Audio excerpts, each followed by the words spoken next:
കുഴിയിൽ പിടഞ്ഞു നീന്തിടവേ പാപമകറ്റി ശാപം നീക്കി മാർവിലണച്ചവനേ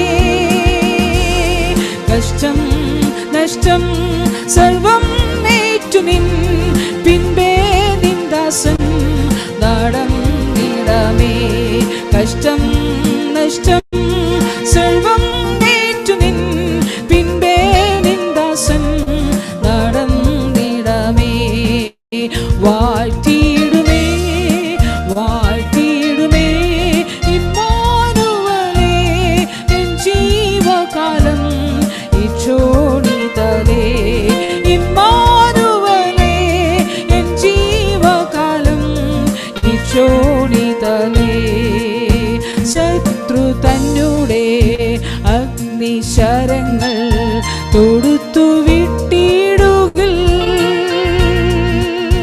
നിന്നായുധങ്ങൾ കാത്തിടുമെന്നെ പൊന്നു നായകനേ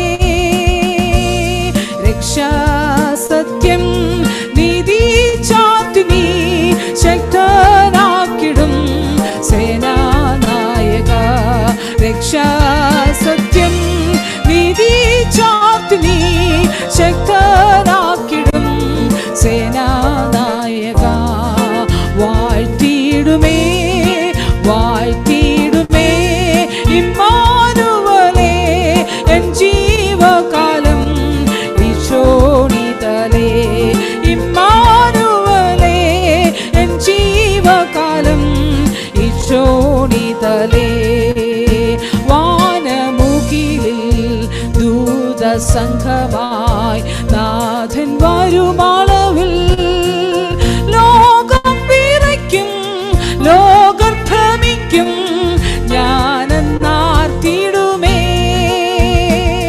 നോക്കി നോക്കി കൺകൾ മങ്ങുമേ എപ്പോൾ വന്നിടും എൻ പ്രാണപ്രിയ നോക്കി നോക്കി കൺകൾ മങ്ങുമേ എപ്പോൾ വന്നിടും എൻ പ്രാണപ്രിയ വാഴ്ത്തിയിടുമേ വാഴ്ത്തിയിടുമേ ഇമ്മാനുവലേ എൻ ജീവകാലം ഇച്ഛോണിതലേ ഇമ്മാനുവലേ എൻ ജീവകാലം ഇച്ഛോണിതലേ വാഴ്ത്തിയിടുമേ വാഴ്ത്തിയിടുമേ ഇമ്മാനുവലേ എൻ ജീവകാലം ഇച്ഛോണിതലേ വാനമുകിലിൽ ദൂതസംഘമായി നാഥൻ വരുമളവിൽ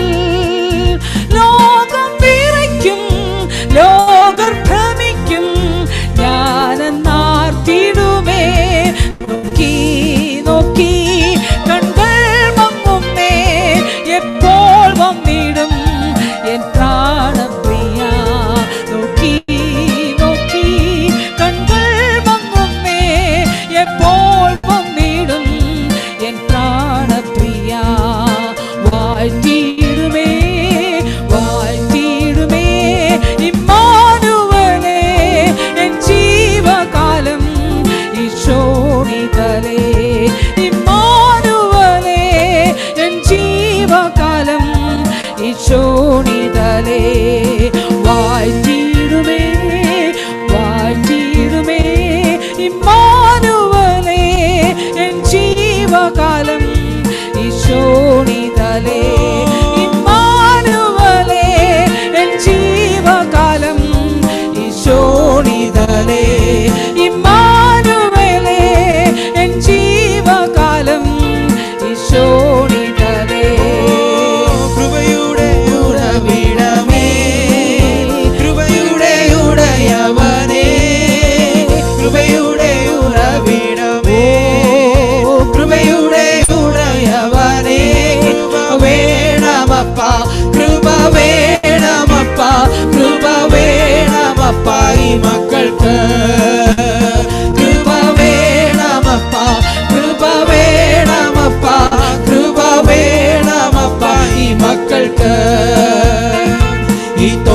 നാമത്തിൽ പരിശുദ്ധനുണ്ട് നിശ്ചയമായും. തൻ കാലൊച്ച ഞാൻ കേട്ടിടുന്നൻ കാതുകളിലാൽ. തൻ സൗരഭ്യം പറക്കുന്നുണ്ട് ഈ അന്തരീക്ഷത്തിൽ. തിരുസാന്നിധ്യം ഞാൻ ദർശിക്കും എൻ കണ്ണുകളാലേ, ആത്മകണ്ണുകളാലേ. കൃപയുടെ ഉറവിടമേ, കൃപയുടെ ഉടയവനേ, കൃപയുടെ ഉറവിടമേ, കൃപയുടെ ഉടയവനേ. കൃപ വേണമപ്പ, കൃപ വേണമപ്പ, കൃപ വേണമപ്പ ഈ മക്കൾക്ക്. കൃപ വേണമപ്പ, കൃപ വേണമപ്പ, കൃപ വേണമപ്പ ഈ മക്കൾക്ക്. ദീനസ്വരം മാറുന്നു, നവഗാനം കേൾക്കുന്നു. നിജാനം തന്നിൽ ആനന്ദിച്ചു നൃത്തം ചെയ്യുന്നു. ആ സന്തോഷം നിറയുന്നുണ്ട് അന്തരംഗത്തിൽ. തിരുസാന്നിധ്യം മനോഹരം, മനോഹരം തന്നെ. ദീനസ്വരം മാറുന്നു, നവഗാനം കേൾക്കുന്നു. നിജനം നിന്നിൽ ആനന്ദിച്ചു നൃത്തം ചെയ്യുന്നു. ആ സന്തോഷം നിറയുന്നുണ്ട് അന്തരംഗത്തിൽ. നിൻ സാന്നിധ്യം മനോഹരം, മനോഹരം തന്നെ. ഓ കൃപയുടെ ഉറവിടമേ, കൃപയുടെ ഉടയവനേ, കൃപയുടെ ഉറവിടമേ, കൃപയുടെ ഉടയവനേ. കൃപ വേണമപ്പ, കൃപ വേണമപ്പ, കൃപ വേണമപ്പ ഈ മക്കൾക്ക്. കൃപ വേണമപ്പ, കൃപ വേണമപ്പ, കൃപ വേണമപ്പ ഈ മക്കൾക്ക്. രണ്ടുപേരൻ നാമത്തിൽ കൂടുന്നിടത്തെല്ലാം എൻ സാന്നിധ്യം വരും അന്നവൻ ചൊന്നതല്ലയോ, അവൻ ചൊന്നതല്ലയോ. രണ്ടുപേരൻ നാമത്തിൽ കൂടുന്നിടത്തെല്ലാം എൻ സാന്നിധ്യം വരുമെന്നവൻ ചൊന്നതല്ലയോ, അവൻ ചൊന്നതല്ലയോ. ആ സന്തോഷം നിറയുന്നുണ്ട് അന്തരംഗത്തിൽ. തിരുസാന്നിധ്യം മനോഹരം, മനോഹരം തന്നെ. ആ സന്തോഷം നിറയുന്നുണ്ട് അന്തരംഗത്തിൽ. തിരുസാന്നിധ്യം മനോഹരം, മനോഹരം തന്നെ. കൃപയുടെ ഉറവിടമേ, കൃപയുടെ ഉടയവനേ, കൃപയുടെ ഉറവിടമേ, കൃപയുടെ ഉടയവനേ. കൃപ വേണമപ്പ, കൃപ വേണമപ്പ, കൃപ വേണമപ്പ ഈ മക്കൾക്ക്. കൃപ വേണമപ്പ, കൃപ വേണമപ്പ, കൃപ വേണമപ്പ ഈ മക്കൾക്ക്. കൃപ വേണമപ്പ, കൃപ വേണമപ്പ, കൃപ വേണമപ്പ ഈ മക്കൾക്ക്. കൃപയുടെ ഉറവിടമേ, കൃപയുടെ ഉടയവനേ, കൃപയുടെ ഉറവിടമേ, കൃപയുടെ ഉടയവനേ. കൃപ വേണമപ്പ, കൃപ വേണമപ്പ, കൃപ വേണമപ്പ ഈ മക്കൾക്ക്. കൃപ വേണമപ്പ, കൃപ വേണമപ്പ, കൃപ വേണമപ്പ ഈ മക്കൾക്ക്. ഉറവിടമേ, കൃപയുടെ ഉറവിടമേ, കൃപയുടെ ഉടയവനേ, കൃപയുടെ ഉറവിടമേ, കൃപയുടെ ഉടയവനേ. കൃപ വേണമപ്പ, കൃപ വേണമപ്പ, കൃപ വേണമപ്പ ഈ മക്കൾക്ക്. കൃപ വേണമപ്പ, കൃപ വേണമപ്പ, കൃപ വേണമപ്പ ഈ മക്കൾക്ക്. കൃപ വേണമപ്പ, കൃപ വേണമപ്പ, കൃപ വേണമപ്പ ഈ മക്കൾക്ക്. കൃപ വേണമപ്പ, കൃപ വേണമപ്പ, കൃപ വേണമപ്പ ഈ മക്കൾക്ക്. കൃപ വേണമപ്പ, കൃപ വേണമപ്പ, കൃപ വേണമപ്പ ഈ മക്കൾക്ക്. ക്ലേശം നിറയും ഒരു യാത്രയിൽ ഞാൻ നിന്നെ സ്തുതിച്ചാർത്തിടുമ്പോൾ തുറന്നിടുക നീരുറവ. ഞാൻ എഴുന്നേറ്റു ശോഭിക്കുവാനോ ക്ലേശം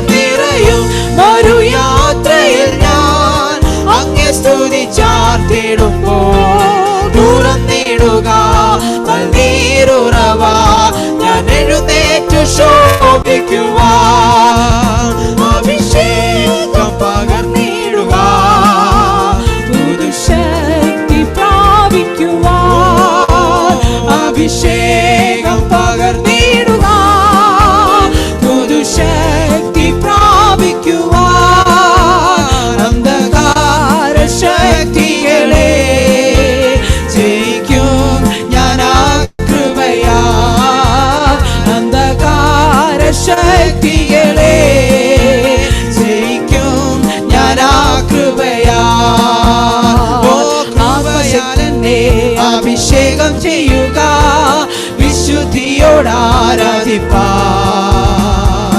ആത്മാവിനാലേ നിൻ ശക്തിയാലേ വൻകോട്ടകൾ തകർത്തിടുവാൻ ഓ കൃപയാൽ എന്നെ അഭിഷേകം ചെയ്യുക വിശുദ്ധിയോട് ആരാധിപ്പാൻ ആത്മാവിനാലേ നിൻ ശക്തിയാലേ വൻകോട്ടകൾ തകർത്തിടുവാൻ അഭിഷേകം പകർന്നിടുക പുതുശക്തി പ്രാപിക്കുവാൻ അഭിഷേകം പകർന്നിടുക പുതുശക്തി പ്രാപിക്കുവാൻ അന്ധകാര ഓ യേശുവിന്റെ നാമത്തിൽ ഹല്ലേലൂയ അന്ധകാര ശക്തികളുടെ മേൽ ജയമെടുത്തുകൊണ്ട് അവൻ നമ്മുടെ പോരിന്റെ ആയുധങ്ങൾ അത് ചെടികമല്ല അത് കോട്ടകളെ ഇടിപ്പാൻ ദൈവസന്നിധി ശക്തിയുള്ളവരാകിയാൽ ആ അഭിഷേകത്തോടെ ആ അധികാരത്തോടെ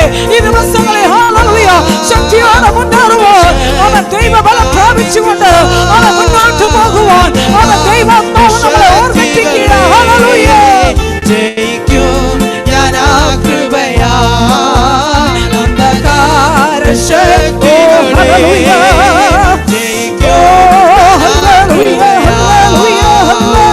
ക്ലേശം നിറയും ഒരു യാത്രയതിൽ അങ്ങെ സ്തുതി ചാർത്തിടുമ്പോ തുറന്നിടുക നീരുറവ ഞാൻ എഴുന്നേറ്റു ശോഭിക്കുവാൻ ദേശം നിറയും ഒരു യാത്രയിൽ ഞാൻ അങ്ങ് സ്തുതി ചാർത്തിടുമ്പോൾ തുറന്നിടുക നീരുറവ ഞാൻ എഴുന്നേറ്റു ശോഭിക്കുവാൻ അഭിഷേകം പകർന്നിടുക പുതുശക്തി പ്രാപിക്കുവാൻ അഭിഷേകം പകർന്നിടുക പുതുശക്തി പ്രാപിക്കുവാൻ അന്ധകാര ശക്തി ഹല്ലേലൂയ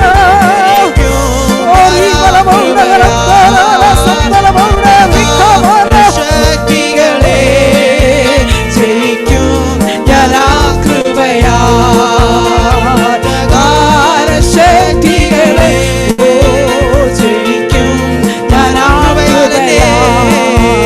ഹൃദയാലെന്നെ അഭിഷേകം ചെയ്യുക വിശുദ്ധിയോട് ആരാധിപ്പാൻ ആത്മാവിനാലേ നിൻ ശക്തിയാലേ വൻകോട്ടകൾ ഹല്ലേലൂയ വൻകോട്ടകളെ തകർക്കുവാനുള്ള അഭിഷേകം ഹല്ലേലൂയ ഓ ദൈവത്തിനെ പാടിയാക്കുമ്പോൾ യഹോവയുടെ മതിലുകൾ നമ്മുടെ മുമ്പിൽ തകരപ്പെടും ഹല്ലേലൂയ ശക്തിയാലേ വൻകോട്ടകൾ തകർത്തിടും അഭിഷേകം പകർന്നിടുക പുതുശക്തി പ്രാപിക്കുവാൻ അഭിഷേകം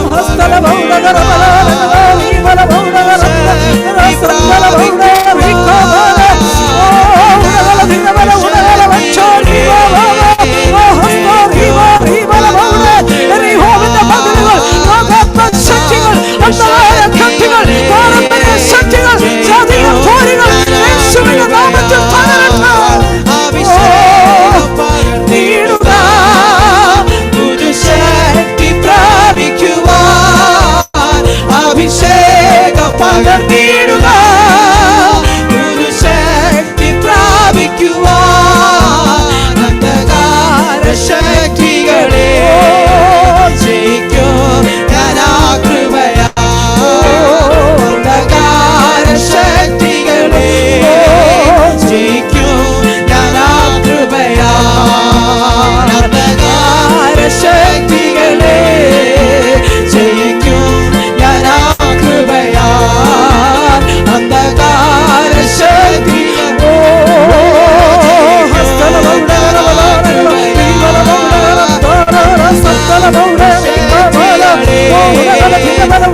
ജയിക്കും ഞാൻ ആ കൃപ.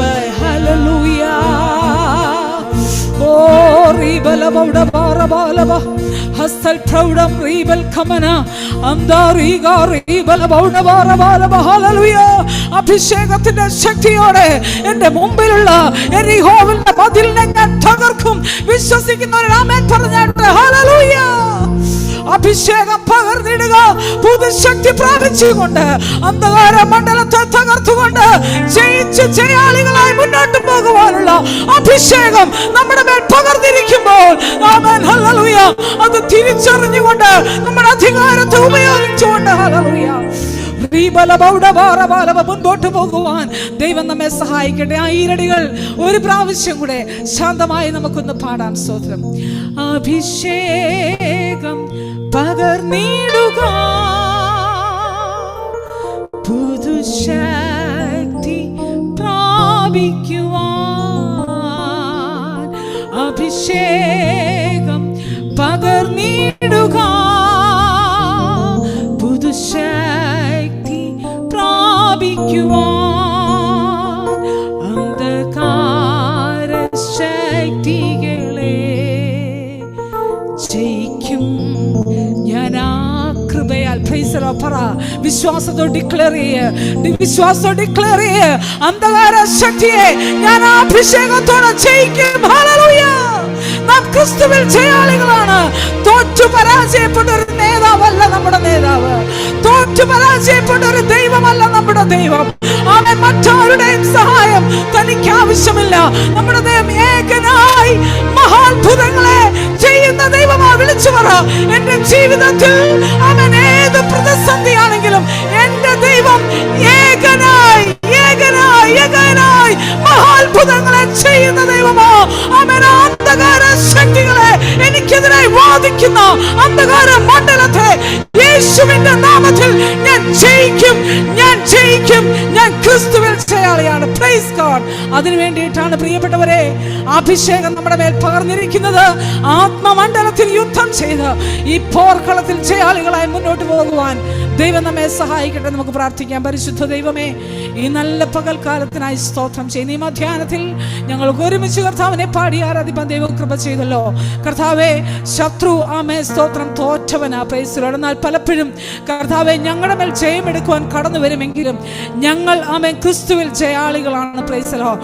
ഞങ്ങളുടെ മേൽ തന്നിരിക്കുന്ന അഭിഷേകം ഹല്ലേലൂയ ശത്രുവിന്റെ തന്ത്രങ്ങളോട് എതിർത്തു നിൽക്കുവാനുള്ളതാകയാൽ ഈ ദിവസങ്ങളിൽ കർത്താവെ ഹല്ലേലൂയ സ്തോത്രം പരീക്ഷയിൽ അകപ്പെടാതിരിപ്പാൻ ഉണർന്നു പ്രാർത്ഥിച്ചുകൊണ്ട് ആമേൻ തകർന്നു പോകാതെ വീണു പോകാതെ ആമേൻ വിജയകരമായി ക്രിസ്തീയ ജീവിതം നയിച്ചുകൊണ്ട് നിത്യതയിലെത്തുവാൻ ഞങ്ങളെയും ഞങ്ങളുടെ തലമുറകളെയും സ്വർഗം സഹായിക്കണമേ. തുടർന്നുള്ള ശുശ്രൂഷകളെ ദൈവം അനുഗ്രഹിക്കണം. വചനത്തിലൂടെ സംസാരിച്ചാട്ട് വലിയ ദൈവ സാന്നിധ്യത്തിന്റെ മറവിൽ ഞങ്ങളെ മറയ്ക്കണമേ. അങ്ങയുടെ സാന്നിധ്യമില്ലാതെ ഞങ്ങളെ അയക്കല്ലേ അപ്പ. അങ്ങയുടെ കരങ്ങൾ ഏൽപ്പിക്കുന്നു. ആമേൻ കർത്താവേ, ശുശ്രൂഷയ്ക്കായി കുടുംബത്തിനായി സ്തോത്രം. കടന്നു വന്ന സകല കർത്തൃദാസിമാരെയും കുടുംബങ്ങളെയും ദൈവകരങ്ങളിൽ സമർപ്പിക്കുന്നു. ഇന്ന് പകൽക്കാലം അടിയനും പൈതലിനും ഒരുമിച്ച് കർത്താവിനെ പാടി ആരാധിപ്പാൻ ദൈവം സഹായിച്ചല്ലോ. സകല മഹത്വം അങ്ങേക്ക് മാത്രമായി അർപ്പിക്കുന്നു. അങ്ങയുടെ നാമത്തെ ഉയർത്തുന്നു കർത്താവേ. പ്രാർത്ഥന കേട്ടതിന് നന്ദി. യേശുവിൻ നാമത്തിൽ തന്നെ ആമേൻ. ഞങ്ങൾക്ക് അവസരം തന്ന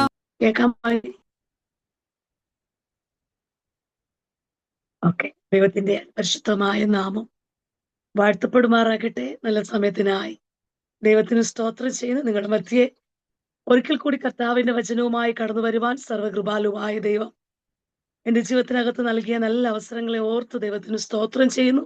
എന്നെ ഇതിലേക്ക് ക്ഷണിച്ച സൂസൻ ആന്റിയോടുള്ള പ്രത്യേക നന്ദി ഞാൻ അറിയിക്കുന്നു. അതുപോലെ മനോഹരമായ ഗാനങ്ങൾ പാടി കർത്താവിനെ സ്തുതിപ്പാൻ ആരാധിപ്പാൻ നേതൃത്വം നൽകിയ കർത്താവിന്റെ ദാസി ടിജി സിസ്റ്ററോടും കുഞ്ഞിനോടുമുള്ള പ്രത്യേക നന്ദി ഞാൻ അറിയിക്കുന്നു. വളരെ അനുഗ്രഹിക്കപ്പെട്ട രീതിയിൽ പാട്ടുകളെ പാടുവാൻ ദാസിയെയും കുഞ്ഞിനെയും ദൈവം ഒരുക്കിയല്ലോ. പിന്നെ കർത്താവിന് വേണ്ടി അധികം ശക്തമായി ഉപയോഗിക്കപ്പെടുവാൻ കർത്താവ് സഹായിക്കട്ടെ. അതുപോലെ സിസി ആന്റി നമ്മളോടൊപ്പം ഉണ്ടല്ലോ. ആന്റിക്കും അതുപോലെ കർത്താവിന്റെ ദാസിമാർ എല്ലാ പ്രിയപ്പെട്ടവർക്കും വേഗം വരുന്ന യേശു കർത്താവിന്റെ നാമത്തിലുള്ള എന്റെ സ്നേഹവന്ദനത്തെ അറിയിക്കുകയാണ്. ആമേൻ. ദൈവം എല്ലാവരെയും ആയിരുന്നിടങ്ങളിൽ സൂക്ഷിച്ച് പരിപാലിച്ചല്ലോ. ആരംഭം, ഈ വർഷത്തിന്റെ ആരംഭം കണ്ട നമുക്ക് ഈ 11-ാം മാസത്ത് ഇതുവരെയും ദൈവം നമ്മെ പരിപാലിച്ച ആ സ്നേഹത്തെ, ആ കൃപയെ നമുക്ക് ഓർക്കാം. ഹല്ലേലൂയ. അനേകർ വളരെ ആഗ്രഹത്തോടെ ജീവിക്കാമെന്ന് കരുതിയ പലരും രോഗികളായി തീർന്നു. പലരും അപകടങ്ങൾ വഴി, അനർത്ഥങ്ങൾ വഴി ലോകത്തു നിന്ന് മാറ്റപ്പെട്ടുകൊണ്ടിരിക്കുമ്പോൾ, നിഴൽ പോലെ, മായ പോലെ മരണം അനേകരെ കവർന്നുകൊണ്ട് പൊക്കൊണ്ടിരിക്കുമ്പോൾ, ആമേൻ, ദൈവം നമുക്ക് തന്ന ആയുസ്സും തന്ന ആരോഗ്യവും കർത്താവിന് വേണ്ടി പ്രയോജനപ്പെടുത്തുവാൻ, കർത്താവിന്റെ നാമത്തിനു വേണ്ടി ഓടുവാൻ ദൈവം നമ്മെല്ലാവരെയും ഒരുക്കട്ടെ. അതിനുവേണ്ടി ദൈവം നമ്മെല്ലാവരെയും സഹായിക്കട്ടെ. ഒച്ചയ്ക്ക് ഇച്ചിരി പ്രയാസമുണ്ട്. നിങ്ങളുടെ പ്രാർത്ഥന ചോദിക്കുന്നു. കൂടുതൽ മുഖവരകളൊന്നും പറഞ്ഞ് സമയം ദീർഘിപ്പിക്കുന്നില്ല. ആമേൻ. ഇന്നത്തെ ചിന്തയ്ക്ക് ആധാരമായി യോഹന്നാന്റെ സുവിശേഷം 15-ാം അധ്യായം അതിന്റെ 14-ാമത്തെ വാക്യം. യോഹന്നാൻ എഴുതിയ സുവിശേഷം 15-ാം അതിന്റെ ഞാൻ നിങ്ങളോട് കൽപ്പിക്കുന്നത് 16-ാമത്തെ ചെയ്താൽ 16 നിങ്ങൾ എന്നെ തിരഞ്ഞെടുത്തെന്നല്ല, ഞാൻ നിങ്ങളെ തിരഞ്ഞെടുത്ത് നിങ്ങൾ പോയി ആ. ഫലം കായ്ക്കേണ്ടതിനും നിങ്ങളുടെ ഫലം ആ. നിലനിൽക്കേണ്ടതിനും നിങ്ങളെ ആക്കി വെച്ചുമിരിക്കുന്നു. നിങ്ങൾ എന്റെ Praise the നാമത്തിൽ Lord. പിതാവിനോട് മതി സിസ്റ്ററെ. Thank you sister. ദൈവം അനുഗ്രഹിക്കട്ടെ. ഇവിടെ കർത്താവ് തന്നെ പറഞ്ഞൊരു വാക്കാണ്. മറ്റൊരു പ്രവാചകനെ ഏൽപ്പിച്ചില്ല, വേറൊരു വ്യക്തിയോട് പറയാൻ പറഞ്ഞതല്ല. കർത്താവ് സ്വന്തം വാഗൊണ്ട് പറഞ്ഞതാ. അമ്മ, ഞാൻ നിങ്ങളെ തെരഞ്ഞെടുത്തു. നിങ്ങൾ എന്നെ തെരഞ്ഞെടുത്തതല്ല, ഞാൻ നിങ്ങളെ തെരഞ്ഞെടുത്തു. പ്രിയപ്പെട്ടവരെ, ദൈവത്താലുള്ള തെരഞ്ഞെടുപ്പ് പ്രാപിപ്പാൻ അമ്മേ നമ്മുടെ ജീവിതത്തിനകത്ത് ഭാഗ്യം കിട്ടി. എത്ര പേർക്ക് പറയാൻ പറ്റും, എന്നെ തെരഞ്ഞെടുത്തത് ദൈവമാ, എന്നെ ശുശ്രൂഷയിൽ കൊണ്ടുവന്നത് ദൈവമാ, എന്നെ ഇത്രത്തോളം നടത്തിയത് ദൈവമാ, എന്നെ ഇത്രത്തോളം കരം പിടിച്ച് റമന ശങ്ങനെ ആ ദൈവിക കരവും ആ ദൈവിക സാന്നിധ്യവും നമ്മുടെ ജീവിതത്തിനകത്തില്ലെങ്കിൽ നമുക്ക് ഇന്ന് ഇവിടെ നിൽക്കാൻ പറ്റത്തില്ല. ആമേൻ. ദൈവം നമ്മെ ഓരോ ദിവസവും തെരഞ്ഞെടുത്ത് ഓരോ ദിനം തോറും നമ്മൾ മനസ്സിലാക്കണം, ദൈവത്താലുള്ള തെരഞ്ഞെടുപ്പ് പ്രാപിച്ചവരെ നമ്മൾ ഓരോരുത്തരും. ദൈവത്താൽ നമ്മെ തെരഞ്ഞെടുത്തു. എന്തിനു വേണ്ടി? എങ്ങനെയെങ്കിലും പോകാൻ വേണ്ടിയല്ല, എന്തെങ്കിലും ചെയ്യാൻ വേണ്ടിയല്ല. അല്പായുസ് ദൈവം നമുക്ക് നൽകിയിരിക്കുക. അവൻ എത്രയോ പേർ ലോകത്ത്, അനേക പേർ ഇരുട്ടിലായിരിക്കുമ്പോ, നമ്മൾ ഒരു കാലത്ത് ഇരുട്ടിലായിരുന്നു, പക്ഷെ ഇരുട്ടിൽ നിന്ന് ദൈവമെ തെരഞ്ഞെടുത്ത് അത്ഭുത പ്രകാശത്തിലേക്ക് ക്രിസ്തുവിന് വേണ്ടി നിലനിർത്തിയ ആ സ്നേഹത്തെ നമുക്ക് ഓർക്കാം. കർത്താവ് പറയും, നിങ്ങൾ എന്നെ തെരഞ്ഞെടുത്തതല്ല, ഞാൻ നിങ്ങളെ തെരഞ്ഞെടുത്തു. നിങ്ങൾക്ക് സന്തോഷമുണ്ട്? ഒരു സന്തോഷിച്ച മുഖത്തോടെ പറഞ്ഞേ, എന്നെ തെരഞ്ഞെടുത്തത് എന്റെ കർത്താവ്. അപ്പോൾ നമ്മൾ സാധാരണക്കാരല്ല. ഉടപാരകസന്ധരെ, നമ്മൾ സാധാരണക്കാരല്ല പ്രിയപ്പെട്ടവര്. ദൈവത്താൽ തെരഞ്ഞെടുക്കപ്പെട്ടവരാ നാം ഓരോരുത്തരും. എന്തിനു വേണ്ടിയാണ് നമ്മെ തെരഞ്ഞെടുത്തത്? ഫലം കായ്ക്കുവാൻ, ഫലം നിലനിൽക്കുവാൻ വേണ്ടിയ ദൈവം നമ്മെ തെരഞ്ഞെടുത്തത്. ബൈബിളിനകത്ത് ഉൽപ്പത്തി പുസ്തകം മുതൽ വെളിപ്പാട് പുസ്തകം വരെ നോക്കുമ്പോൾ അനേക തെരഞ്ഞെടുക്കപ്പെട്ട വ്യക്തികളെ കാണാം. ഒത്തിരി പേര് ഉണ്ടെങ്കിലും എന്റെ ചിന്തയിൽ വന്ന ചില വ്യക്തികളെ ഞാൻ നിങ്ങളുടെ മധ്യ പരിചയപ്പെടുത്തിയിട്ട് എന്റെ അനുഭവ സാക്ഷ്യം കൂടെ പറയാൻ വേണ്ടി ആഗ്രഹിക്കുക. അതിനാധാരമായി പഴയ നിയമത്തിനകത്ത് ഒരു വ്യക്തിയെ നമുക്കറിയാം, ശൗൽ എന്ന അവന്റെ പേര്. 1 ശമൂവേലിന്റെ പുസ്തകം 9-ാം അധ്യായത്തിനകത്ത് വായിക്കുമ്പോൾ അവിടെ കാണുന്ന ഒരു ഭാഗം ഇങ്ങനെയാണ്. 9:21 ഇങ്ങനെ വായിക്കുന്നു, ഇസ്രായേൽ ഗോത്രങ്ങളിൽ ഏറ്റവും ചെറുതായ ബെന്യാമിൻ ഗോത്രത്തിലുള്ളവനും എന്റെ കുടുംബം ബെന്യാമിൻ ഗോത്രത്തിലെ സകല കുടുംബങ്ങളിൽ വെച്ച് ഏറ്റവും ചെറിയതുമായിരിക്കെ നീ ഇങ്ങനെ എന്നോട് പറയുന്നത് എന്ന് ശൗൽ ഉത്തരം പറഞ്ഞു. അവിടെ ദൈവത്തിന്റെ തിരഞ്ഞെടുപ്പ് വീണത് ഒരു വലിയ കുടുംബത്തിനകത്തല്ല, ഗോത്രങ്ങളിൽ വെച്ച് ഏറ്റവും ചെറുതിനെ. എത്ര പേർക്ക് ആമേൻ പറയാൻ പറ്റുന്നുണ്ട്? ആമേൻ. കുടുംബങ്ങളിൽ വെച്ച് ഏറ്റവും ചെറുതിനെ. ആമേൻ. അതിനകത്തൊരു ദൂത് കിടപ്പുണ്ട്. ഇന്നത്തെ കാലത്ത് പലരും തേടിപ്പോകുന്നത് സമ്പത്തുള്ളവരെ, പലരും നോക്കുന്നത് സ്റ്റാൻഡേർഡ്, അവരൊപ്പം നിൽക്കാൻ സ്റ്റാൻഡേർഡ് ഉള്ളവരെ, സ്റ്റാറ്റസ് നോക്കി സ്നേഹിക്കുമ്പോൾ കർത്താവ് തെരഞ്ഞെടുത്തത് ആർക്കും വേണ്ടാത്തതിനെ, ഉപയോഗമില്ലാത്തതിനെ, കഴിവില്ലാത്തതിനെ, പഠിത്തമില്ലാത്തതിനെ, സാഹചര്യങ്ങൾ നോക്കിയാൽ അവൻ തന്നെ പറയുന്നു, ഞാൻ കുടുംബങ്ങളിൽ വെച്ച് ഏറ്റവും ചെറുതാ, ഗോത്രങ്ങളിൽ വെച്ച് ഏറ്റവും ചെറിയ ഗോത്രമാ എന്റെ ഗോത്രം എന്ന് പറയുന്നത്.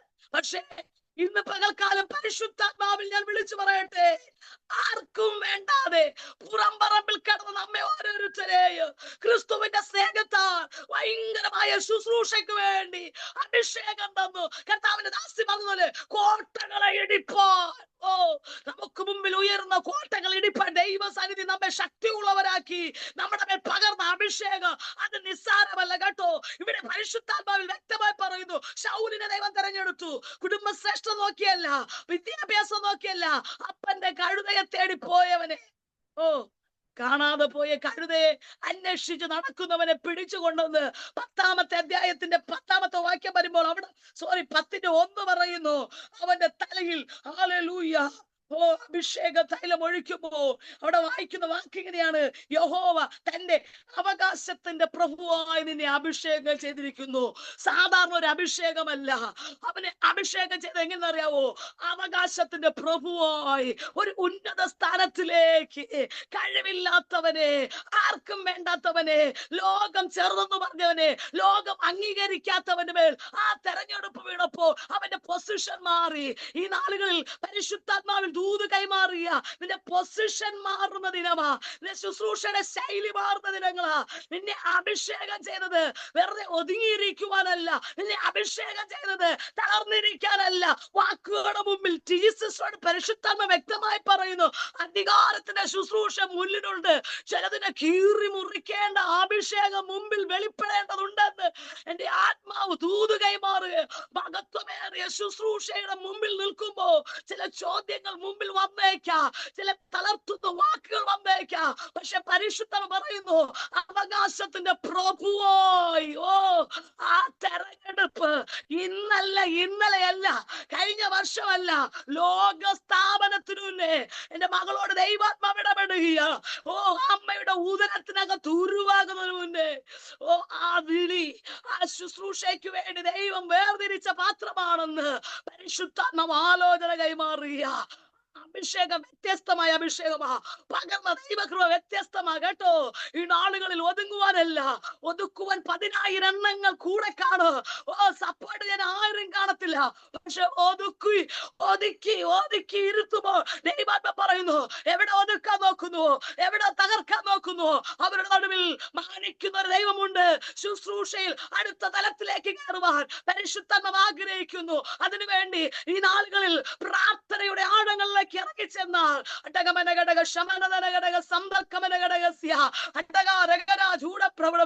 ഇത്ര രുചിയുള്ളത് എവിടെ ഒളിപ്പിച്ചു വെച്ചെന്ന് ചോദിക്കത്തക്കവണ്ണം ആഴങ്ങൾ കിടക്കുന്നതിനെ വെളിച്ചത്ത് കൊണ്ടുവരുന്ന ഒരു അഭിഷേകം എന്റെ ദാസരുടെ പരിശുദ്ധാത്മാവ് കൈമാറുന്നു. ഈ നാളുകൾ അത് പ്രാപിച്ചെടുത്തുകൊണ്ട് മുന്നോട്ട് കടന്നു വരുക. തകർക്കാനല്ല, തളർത്താനല്ല. ഈ നാളുകൾ തളർന്നു കിടക്കുന്ന, തകർന്നു കിടക്കുന്ന അനേകരെ പണിതെടുക്കുക.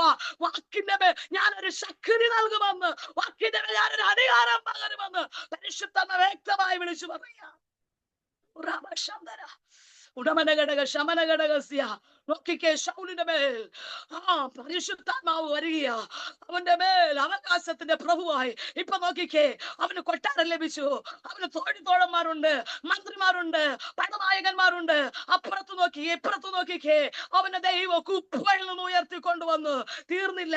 10-ാം അധ്യായത്തിന്റെ ഹല്ലേലൂയ ആമേൻ ആമേൻ ആമേൻ ആമേൻ 10 മുതൽ വായിക്കുമ്പോ അവിടെ പറയുന്ന ഒരു ഭാഗം ഇങ്ങനെയാ, ദൈവത്തിന്റെ ആത്മാവ് ശക്തിയോടെ അവന്റെ മേൽ വന്നു. ഒന്നുകൂടെ പറ, ദൈവത്തിന്റെ ആത്മാവ് ശക്തിയോടെ തെരഞ്ഞെടുത്ത ശൗലിന്റെ മേൽ പൊസിഷൻ മാറ്റി, അവന്റെ അവസ്ഥകൾ മാറ്റി, അവനെ ദൈവം ഉയർത്തിക്കൊണ്ടുവന്നിട്ട് വെറുതെ വിട്ടില്ല. ഗിഫ്റ്റ് കൊടുക്കുക, താലം കൊടുക്കുക, അഭിഷേകം കൊടുക്കുക, ദൈവശക്തി കൊടുക്കുക. ഈ ദൈവശക്തി എന്റെ നിങ്ങളുടെ മേൽ വെളിപ്പെടുന്നുണ്ട്. ഈ ദൈവശക്തി എന്റെ നിങ്ങളുടെ ഭവനങ്ങൾക്കകത്ത് മാത്രമല്ല, നമ്മുടെ നോട്ടത്തിനകത്ത് വെളിപ്പെടണം, നമ്മുടെ നാവിന്റെ മേൽ അത് വെളിപ്പെടണം. എത്ര പേർ വിശ്വസിക്കുന്നു? ശക്തിയോടെ, ശക്തിയോടെ. ആരുടെ മേല? കഴിവില്ലാത്തവന്റെ മേൽ. ആരുടെ മേല? ചെറിയ കുടുംബത്തിൽ ജനിച്ചവന്റെ മേൽ. ആരുടെ മേല? ഒറ്റപ്പെട്ടവന്റെ മേൽ. ആരുടെ മേല? ആർക്കും വേണ്ടാത്തവന്റെ മേൽ. പരിശുദ്ധാത്മാവ് എങ്ങനെ വന്നെന്നാ പറഞ്ഞേ? പ്രതികരിച്ചേ, ശക്തിയോടെ. ഈ ശക്തി വെളിപ്പെട്ടാൽ മോളിയാൻറ്റി ചില ബലഹീനതകൾ ശരീരത്തു നിന്ന് മാറും. ഈ ശക്തി വെളിപ്പെട്ട ക്ഷീണിച്ചിരിക്കുന്നതിന് ബലം കൊടുക്കുന്ന ശക്തി, ഈ ശക്തി വെളിപ്പെട്ട ബലഹീനമായതിനെ ബലപ്പെടുത്തുന്ന ദൈവശക്തി ശരീരത്തിന് മേൽ ഇപ്പോൾ ആ ദൈവശക്തി ചലിക്കുക. കാത്തിരുന്നവരുടെ മേൽ ഇറങ്ങി വന്ന ദൈവശക്തി, അവർ കഴുകന്മാരെ പോലെ ചിറകടിച്ച് കയറ് ഉടകമന കതരകൾക്ക് വരെ ചിറകടിച്ച് കയറുന്ന അഭിഷേകം ഈ നാളുകളിൽ വെളിപ്പെടട്ടെ, വെളിപ്പെടട്ടെ, വെളിപ്പെടട്ടെ, വെളിപ്പെടട്ടെ. ചില ക്ഷീണങ്ങളെ ദൈവാത്മാവ് എടുത്തു മാറ്റുക. മനസ്സിലെ ക്ഷീണങ്ങൾ, മനസ്സിലെ ഭാരങ്ങൾ, മനസ്സിലെ വേദനകൾ, അധുരകനാജകൽക്കമനെ അടകമന ശമ്പനെ ക്ഷീണിച്ചല്ലേ ഇരിക്കുന്നത്, തളർന്നല്ലേ ഇരിക്കുന്നത്. പക്ഷെ പരിശുദ്ധാത്മ പറയുന്നു, ഉള്ളതുപോലെ അറിയുന്ന ആ സാന്നിധ്യം വിളിച്ചു പറയുന്നു, ക്ഷീണത്തെ മാറ്റുക ഈ ദൈവശക്തി ഇന്ന് പകൽക്കാല ഇരിക്കുന്ന റൂമിനകത്ത് ഉച്ചം തല മുതൽ ഉള്ള കാല് വരെ ദൈവശക്തി ഇപ്പോൾ വെളിപ്പെടുക.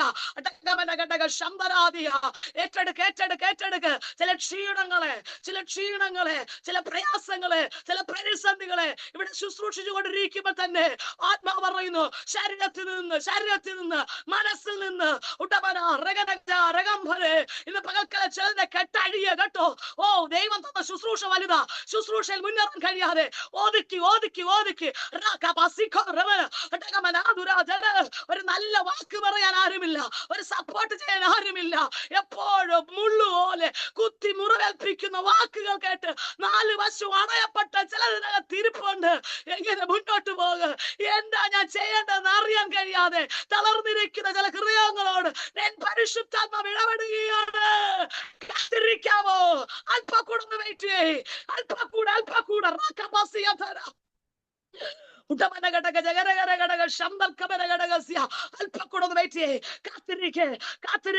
ശക്തിയെ പുതുക്കുക. ഈ ശക്തി പോരാ. ഇന്നലെ വരെ ഓടിയ ശക്തിയല്ല. 2025 ഓടിയ ശക്തി കൊണ്ട് 26 പോകാൻ പറ്റത്തില്ല. എനിക്ക് പുതിയ ശക്തി വേണം. എനിക്ക് പുതിയ അഭിഷേകം വേണം. എനിക്ക് പുതിയ അന്യഭാഷ വേണം. എത്ര പേർ ആഗ്രഹിക്കുന്നുണ്ട്? നോക്കിക്കേ, ശൗലിനെ തെരഞ്ഞെടുത്തു, അവന്റെ മേൽ അഭിഷേകം വന്നു, അവനാള് മാറി. അവിടെ വായിക്കുന്ന ഭാഗം എങ്ങനെയാ? ദൈവത്തിന്റെ ആത്മാവ് ശക്തിയോടെ ശൗലിന്റെ മേൽ വന്നു. എങ്ങനെയാ വന്നേ? ശക്തിപ്പെടുത്തുന്ന പരിശുദ്ധാത്മാവ് അവന്റെ മേൽ. വയ്യ എന്ന് പറഞ്ഞാണോ വന്നേ? നോ, ശക്തിയോടെ. പരിശുദ്ധാത്മാവിന്റെ ശക്തി നമ്മിൽ വെളിപ്പെട്ട നമ്മൾ ശക്തരാകത്തീരും. പരിശുദ്ധാത്മാവിന്റെ ശക്തി നമ്മുടെ മേൽ വെളിപ്പെട്ടാൽ നമ്മൾ അസാധാരണ വ്യക്തിത്വങ്ങളായി തീരും. പരിശുദ്ധാത്മാവിന്റെ ശക്തി ശൗലിന്റെ മേൽ വെളിപ്പെട്ടപ്പോൾ 2 കാര്യങ്ങൾ അവിടെ സംഭവിച്ചു. എത്ര കാര്യങ്ങളാണ് സംഭവിച്ചത്? Praise the Lord. 2 കാര്യങ്ങൾ അവിടെ സംഭവിച്ചു. ഒന്ന്, അവിടെ വായിക്കുന്ന വാക്കിങ്ങനെയാ, അവന്റെ മേൽ പരിശുദ്ധാത്മ വന്നപ്പോ, ഹല്ലേലൂയ, അവരുടെ മേൽ ശക്തി വന്നപ്പോൾ പ്രവചിച്ചു. അതിന്റെ മുമ്പിലത്തെ വാക്യം ഇങ്ങനെ വായിക്കുന്നു, 6ാമത്തെ വാക്യത്തിനകത്ത് ഈ വാക്കുണ്ട്, യഹോവയുടെ ആത്മാവ് ശക്തിമേൽ നിന്റെ മേൽ വന്നിട്ട്, ശക്തിയോടെ നിന്റെ മേൽ വന്നിട്ട് നീയും അവരോടുകൂടെ പ്രവചിക്കുകയും ആള് മാറിയതുപോലെ ആയിത്തീരുകയും ചെയ്തു. ഒന്നാമത് എന്താ സംഭവിച്ചത്? പ്രവചിച്ചു. ആമേൻ. ആത്മാവ് ശക്തിയോടെ വന്നാൽ നമ്മൾ ഓരോരുത്തരും പ്രവചിക്കും. പണ്ടത്തെ കാലത്ത് സഭാരാധനകൾ തുടങ്ങുന്നതിന് മുന്നേ അമ്മച്ചിമാരൊക്കെ മുഴങ്കാലിൽ നിൽക്കുന്ന ഒരു പ്രവണത ഉണ്ടായിരുന്നു. ഓർമ്മയുണ്ടോ? ഇന്ന് അതൊക്കെ മാറി. എന്റെ കൊച്ചുനാളിൽ ഞാൻ കണ്ടിട്ടുണ്ട്, അമ്മച്ചിമാർ ഫ്രണ്ടിൽ വന്നിരുന്നിട്ട് അപ്പുറം ഇപ്പുറമുള്ള ആരെയും കഥകളും കാര്യങ്ങളും ഒന്നും പറയത്തില്ല. അവര് പറയുന്ന ഒറ്റ കാര്യം, സ്തോത്രം പറഞ്ഞ് ആരംഭിക്കും. സ്തോത്രം പറയുമ്പോ തന്നെ അതിനകത്ത് സാന്നിധ്യം ഇറങ്ങും. പാട്ട് ചിലപ്പോ പാടും. അഭിഷേകത്തിന് ആരാധന കൊണ്ട് വെളിപ്പെടും. അതിനകത്ത് ദൂതുകളെ വിളിച്ചു പറയും. കേട്ടിട്ടുണ്ടോ? ദൈവത്തിന്റെ ആത്മാവ് സഭയോട് ഇടപെടുന്നു. ഞാനത് കേട്ടിട്ടുള്ള വ്യക്തിയാ. ദൈവത്തിന്റെ ആത്മാവ് ഇന്ന വ്യക്തിയോട് ഇടപെടുന്നു എന്നും പറഞ്ഞ് ആത്മാവ് ശക്തമായ എന്ത് ചെയ്യും? ഇരിക്കുന്നവരുടെ ഇടയിൽ ദൂതുകളെ വിളിച്ചു പറയുന്ന ഒരു തലം നമ്മുടെ പെന്തക്കോസ്തിനകത്തുണ്ടായിരുന്നു. ഇന്ന് അത് മാറിയിട്ട് പ്രവാചകന്മാരെ തേടിപ്പോകുന്നവരായി തീർന്നു. നമ്മൾ ഉൾപ്പെടെ ഓരോരുത്തരുടെ കാര്യമാ പറയുന്നത്. ഏത് നല്ല പ്രവാചകനുണ്ട്? ആരാ ദൂത് പറയുന്നേ? ആരാ പ്രവചിക്കുന്നേ? പ്രിയപ്പെട്ടവരെ, ആമേൻ. ഒരു പ്രവചന ശബ്ദത്തിന് വേണ്ടി ഓടണ്ട. പ്രവാചകനോട് സംസാരിക്കുന്ന ദൈവം ആമേൻ എന്നോടും നിങ്ങളോടും സംസാരിക്കുവാൻ ബന്ധപ്പെടുക. എന്നോടും നിങ്ങളോടും സംസാരിക്കുവാൻ കാത്തിരിക്കുക. നമ്മുടെ ചിന്ത എന്തെന്ന് അറിയാവോ? അയ്യോ, പ്രവാചകനോട് മാത്രമേ ദൈവം സംസാരിക്കത്തുള്ളൂ, നമ്മളോട് ദൈവം സംസാരിക്കത്തില്ല. നോ, ഇല്ല. നീയോ പ്രാർത്ഥിക്കുമ്പോൾ വാതിലടച്ച് ആമേൻ എന്ത് ചെയ്യണം? അറയിൽ കടന്ന് വാതിലടച്ച് രഹസ്യത്തിൽ കാണുന്നതിന്റെ പിതാവിനോട് പ്രാർത്ഥിച്ചാൽ അവൻ നിനക്ക് പ്രതിഫലം തരും. ദൈവത്തിന്റെ അരുളപ്പാടുകൾ പ്രവാചകന് മാത്രമല്ല കൊടുക്കുന്നത്, ചിത്തന്മാർക്ക് വേണ്ടി തന്നോട് നിലവിളിക്കുന്ന, സത്യമായി വിളിച്ചപേക്ഷിക്കുന്ന ഏവർക്കും സമീപസ്ഥനായി നമ്മുടെ കൂടെ ആ സാന്നിധ്യമുണ്ട്. എന്റെ ദൈവം നമ്മളോട് സംസാരിക്കും. എന്റെ ദൈവം കണ്ണുനീര് തൂകുമ്പോ മാറിപ്പോകുന്ന ദൈവമല്ല. ആ ദൈവത്തിന്റെ പാദപീഠത്തിൽ വന്നിരിക്കാൻ തയ്യാറായ അടുത്ത് നീ എങ്ങനെ പോകണോ? നമുക്ക് വേണ്ടിയുള്ള വഴികൾ നമുക്ക് വേണ്ടി ദൈവം കരുതിയത് ഏതൊക്കെ മേഖലയോ, പ്രവചനമാണോ, ദൂതാണോ, എല്ലാം നമ്മുടെ പ്രാർത്ഥനാ റൂമിനകത്ത് ദൈവം തരും. ഈ നാളുകളിൽ അതിനുവേണ്ടി നമുക്ക് ഒരുങ്ങാമോ? അതിനുവേണ്ടി നമുക്ക് പ്രാർത്ഥിക്കാമോ? കർത്താവ് എന്റെ തലമുറയെ കുറിച്ച്, എന്നെ കുറിച്ചുള്ള ദൂത്, പരിശുദ്ധ ദൂത് കേൾക്കുന്ന തെറ്റെന്നല്ല ഞാൻ പറയുന്നത്. ഇന്ന് ദൂതിന്റെ പിന്നാലെ പോകുന്ന ആയിരങ്ങളെ നമുക്ക് കാണാൻ പറ്റുമോ?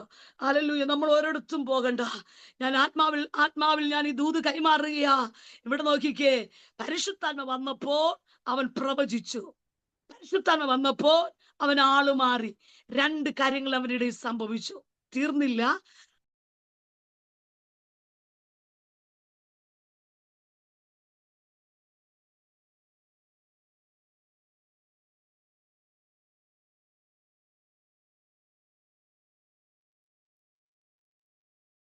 കേൾക്കാമല്ലോ? കട്ടായി പോയതാ. പ്രൈസലോ. ആമേൻ. ദൈവം നോക്കിക്കേ, ഒന്നുമില്ലാത്തിടത്ത് നിന്ന് ദൈവം അവനെ ഉയർത്തിക്കൊണ്ടുവന്നു. മാന്യതകൾ കൊടുത്തു, ശ്രേഷ്ഠ പദവികളെ കൊടുത്തു. ആമേൻ. പക്ഷെ കുറച്ചു നാൾ അങ്ങോട്ട് പോയപ്പോ അവന് അഹങ്കാരവും വന്നു. ദൈവകൃപയെ അലസമായി കളഞ്ഞു. അഭിഷേകത്തെ അവൻ അലസമായി കളഞ്ഞു. ദൈവം പറഞ്ഞ വാക്ക് കേൾക്കാൻ അവൻ ചെവി കൊടുത്തില്ല. ദൈവം പറഞ്ഞു, മോനെ, അമാലേക്ക് രാജാവായിരിക്കുന്ന ആഹാഗിനെ നീ കൊല്ലണമെന്ന് പറഞ്ഞു. ഹല്ലേലൂയ. തെരഞ്ഞെടുത്ത ചുമ്മാ സോഫാ സെറ്റിൽ ഇരുന്ന് ഇങ്ങനെ മധുരമായിട്ടുള്ള ഇതൊക്കെ കണ്ടിരിക്കാനല്ല, ചിലതിനെ കൊല്ലാനാ ഞാൻ നിന്നെ അഭിഷേകം ചെയ്തത്. അമാലേക്ക് ശക്തി, വഴിയിൽ തടയുന്ന ശക്തി, ബലഹീനമായതിനെ പിടിക്കുന്ന ശക്തി. ഉൽപ്പത്തി പുസ്തകം മുതലേ ആ ശക്തിയെ കുറിച്ച് നമുക്ക് കാണാൻ കഴിയും. വഴിയിൽ തടഞ്ഞു നിൽക്കുന്ന ശക്തി, അതിനെ തകർക്കുവാൻ, അതിനെ വെട്ടാൻ ഞാൻ നിന്നെ തെരഞ്ഞെടുത്തത്. അവനെ തലയെ തകർക്കാനാണ് ഞാൻ നിന്നെ പൊസിഷനിലേക്ക് കൊണ്ടുവന്നത്. പക്ഷെ നോക്കുന്നേ, ദൈവം പറഞ്ഞതിനെ അവൻ അനുസരിക്കാൻ സമയമില്ല. സ്വന്തം ഇഷ്ടത്തിന് പോയി. ആഗാഗിനെ മുമ്പിൽ കിട്ടിയിട്ടും ആ ദേശത്തിലെ വിലവെടിപ്പുള്ള മൃഗങ്ങളെയും കണ്ണിൽ കണ്ടതിനെ ഒക്കെ എടുത്തുകൊണ്ട് വന്നു. ദൈവത്തിന്റെ ആത്മാവ് അവനെ കുറിച്ച്, കർത്താവിന്റെ വചനം ഇങ്ങനെ പറയുന്നു, അവൻ എന്നെ വിട്ടുമാറിയിരിക്കുന്നു. തെരഞ്ഞെടുക്കപ്പെട്ടു, ആള് മാറി, പ്രവചിച്ചു, അഭിഷേകം വന്നു, എല്ലാം നടന്നു. പക്ഷേ ദൈവം പറഞ്ഞതിനെ, ഞാനൊരു ചോദ്യം ചോദിക്കുന്നു, ദൈവം പറഞ്ഞതിനെ ചെയ്യുവാൻ എത്ര പേർക്ക് തന്റെ ഇടമുണ്ട്? ദൈവം പറയാത്തതൊന്നും ചെയ്യല്ലേ. അല്ലെങ്കിൽ ദൈവം പറഞ്ഞത് ചെയ്താൽ ആമേൻ, അതിനു വേണ്ടി നമ്മെ തെരഞ്ഞെടുത്തത്. ഹല്ലേലൂയ. പക്ഷെ നോക്കിക്കേ, ദൈവം അവന്റെ രാജസ്ഥാനത്ത് നീക്കിക്കളഞ്ഞു.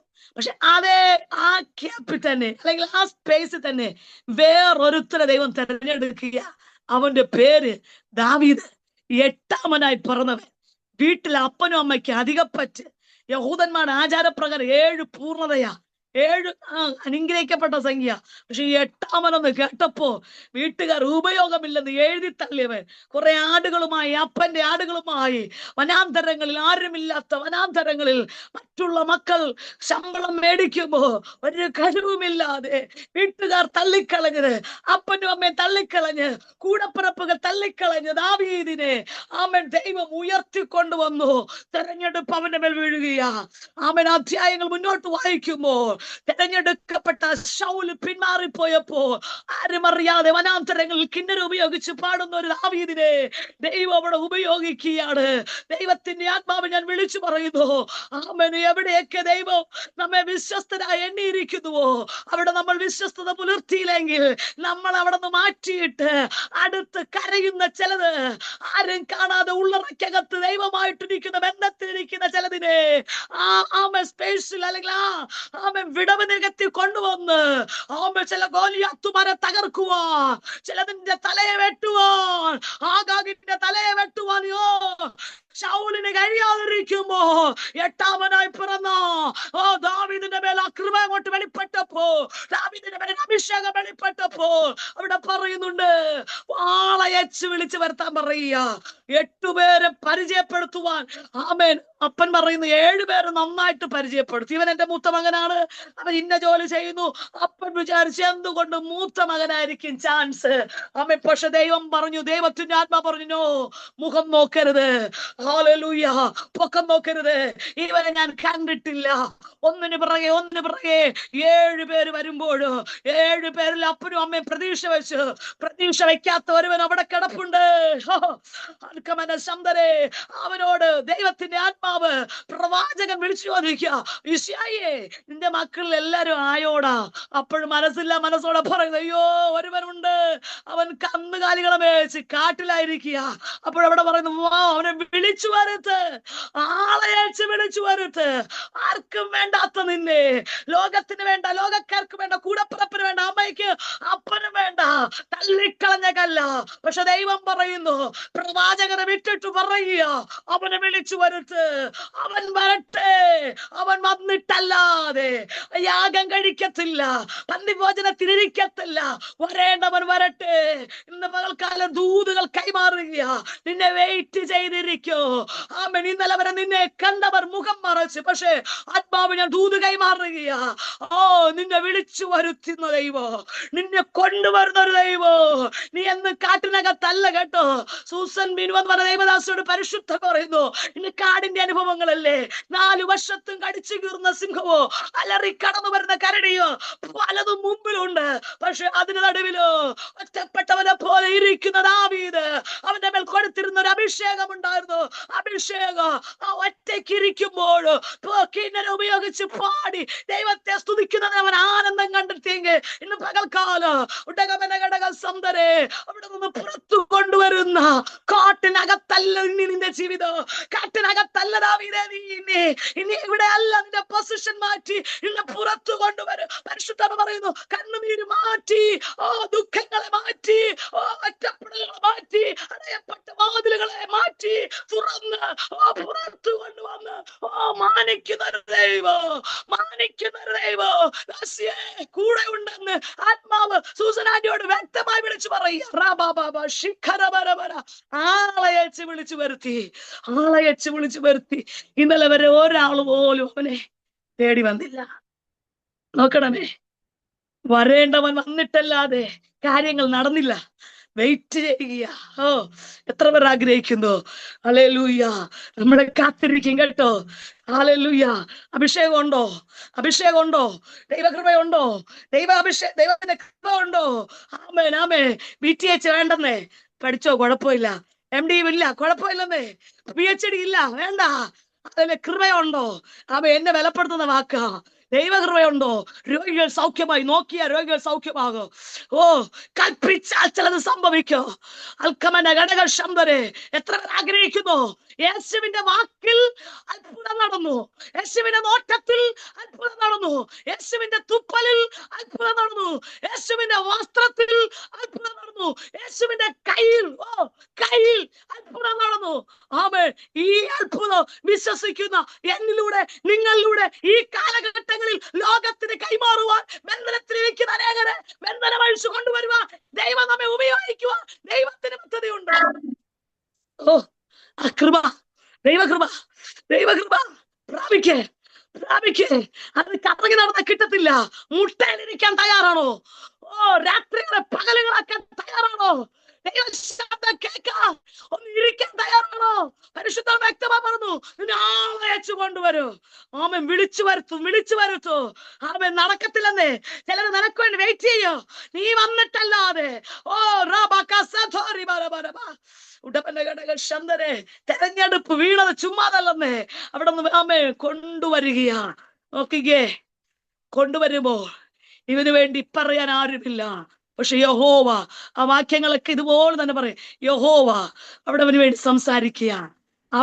സംസാരിക്കുക. നിങ്ങൾക്ക് വേണ്ടി സംസാരിക്കുവാൻ ആരുമില്ലേ? നിങ്ങൾക്ക് വേണ്ടി നല്ലൊരു വാക്ക് പറയാൻ ആരുമില്ലേ? കരയണ്ട കേട്ടോ. നിങ്ങൾക്ക് വേണ്ടി സംസാരിക്കുവാൻ സ്വർഗം എഴുന്നേക്ക്. സ്വർഗത്തിൽ ഇരിക്കാൻ പറ്റത്തില്ല. ആ വരുന്ന വരവ് നിങ്ങൾ ആത്മാവിലൊന്ന് കാണ്. ദാവീദ് കാട്ടിൽ നിന്ന് വീട്ടിലോട്ട് വരുന്ന ഒരു വരവുണ്ട്. നോക്ക്, അവൻ വരുമ്പോൾ അവൻ നോക്കുമ്പോ ഒരു ആൾക്കൂട്ട്. എന്താ ഈ ഒരു ആൾക്കൂട്ട്? അതിന് നടുവിൽ ഇതാ തള്ളിക്കളഞ്ഞവന് വേണ്ടി ദൈവം പറയാ, ശമൂവേലേ എഴുന്നേക്കടാ, എഴുന്നേക്കടാ, ഇരിക്കരുത്, നീ എഴുന്നേക്ക്. വേണ്ട വരുന്നില്ലേ? അവനെയാ ഞാൻ രാജാവായി കണ്ടിരിക്കുന്നത്. അവനെ പോയി അഭിഷേകം ചെയ്. അവനെപ്പോ തെരഞ്ഞെടുത്തിരിക്കുക. ഹല്ലേലൂയ. നോക്കിക്കേ, 7 പേരിടത്തും ആ തെരഞ്ഞെടുപ്പ് വീഴാതിരിക്കുമ്പോ യോഗ്യത നോക്കി കർത്താവ് സെലക്ട് ചെയ്തെങ്കിൽ ദാവീദിന് ആ പൊസിഷനിലേക്ക് വരുവാൻ ഒരു ചാൻസും ഇല്ല. ദൂത് ഞാൻ കൈമാറുകയാ. നമ്മളും മാർക്കറ്റിൽ പോകുന്നവരാ, നമ്മൾ അനേക സാധനങ്ങൾ മേടിക്കുന്നവരാ. അപ്പൊ നമ്മൾ നോക്കിക്കേ, നല്ല ഫ്രഷ് ആയിട്ടുള്ള മീനെ നമ്മൾ മേടിക്കത്തുള്ളൂ. അളിഞ്ഞതുകൊണ്ടാകും. ടൊമാറ്റോ, ഒരു കിലോ ടൊമാറ്റോ മേടിക്കാൻ നിങ്ങൾ ചിന്തിക്കേ, നമ്മൾ അത് നല്ലതൊക്കെ സെലക്ട് ചെയ്ത് മേടിക്കത്തുള്ളൂ. ഒരു നല്ല തുണിക്കട കയറിയ, നല്ല ചുരിദാർ മേടിക്കാൻ കയറിയ, ഇഷ്ടപ്പെട്ട കളർ കണ്ട് തിരിച്ചും മറിച്ചും നോക്കും. കാരണം എന്തേ? എവിടെയെങ്കിലും കിഴുത്ത ഉണ്ടോ, എവിടെയെങ്കിലും എന്തെങ്കിലും സ്ക്രാച്ച് ഉണ്ടോ നോക്കിയേ നമ്മൾ എടുക്കത്തുള്ളൂ.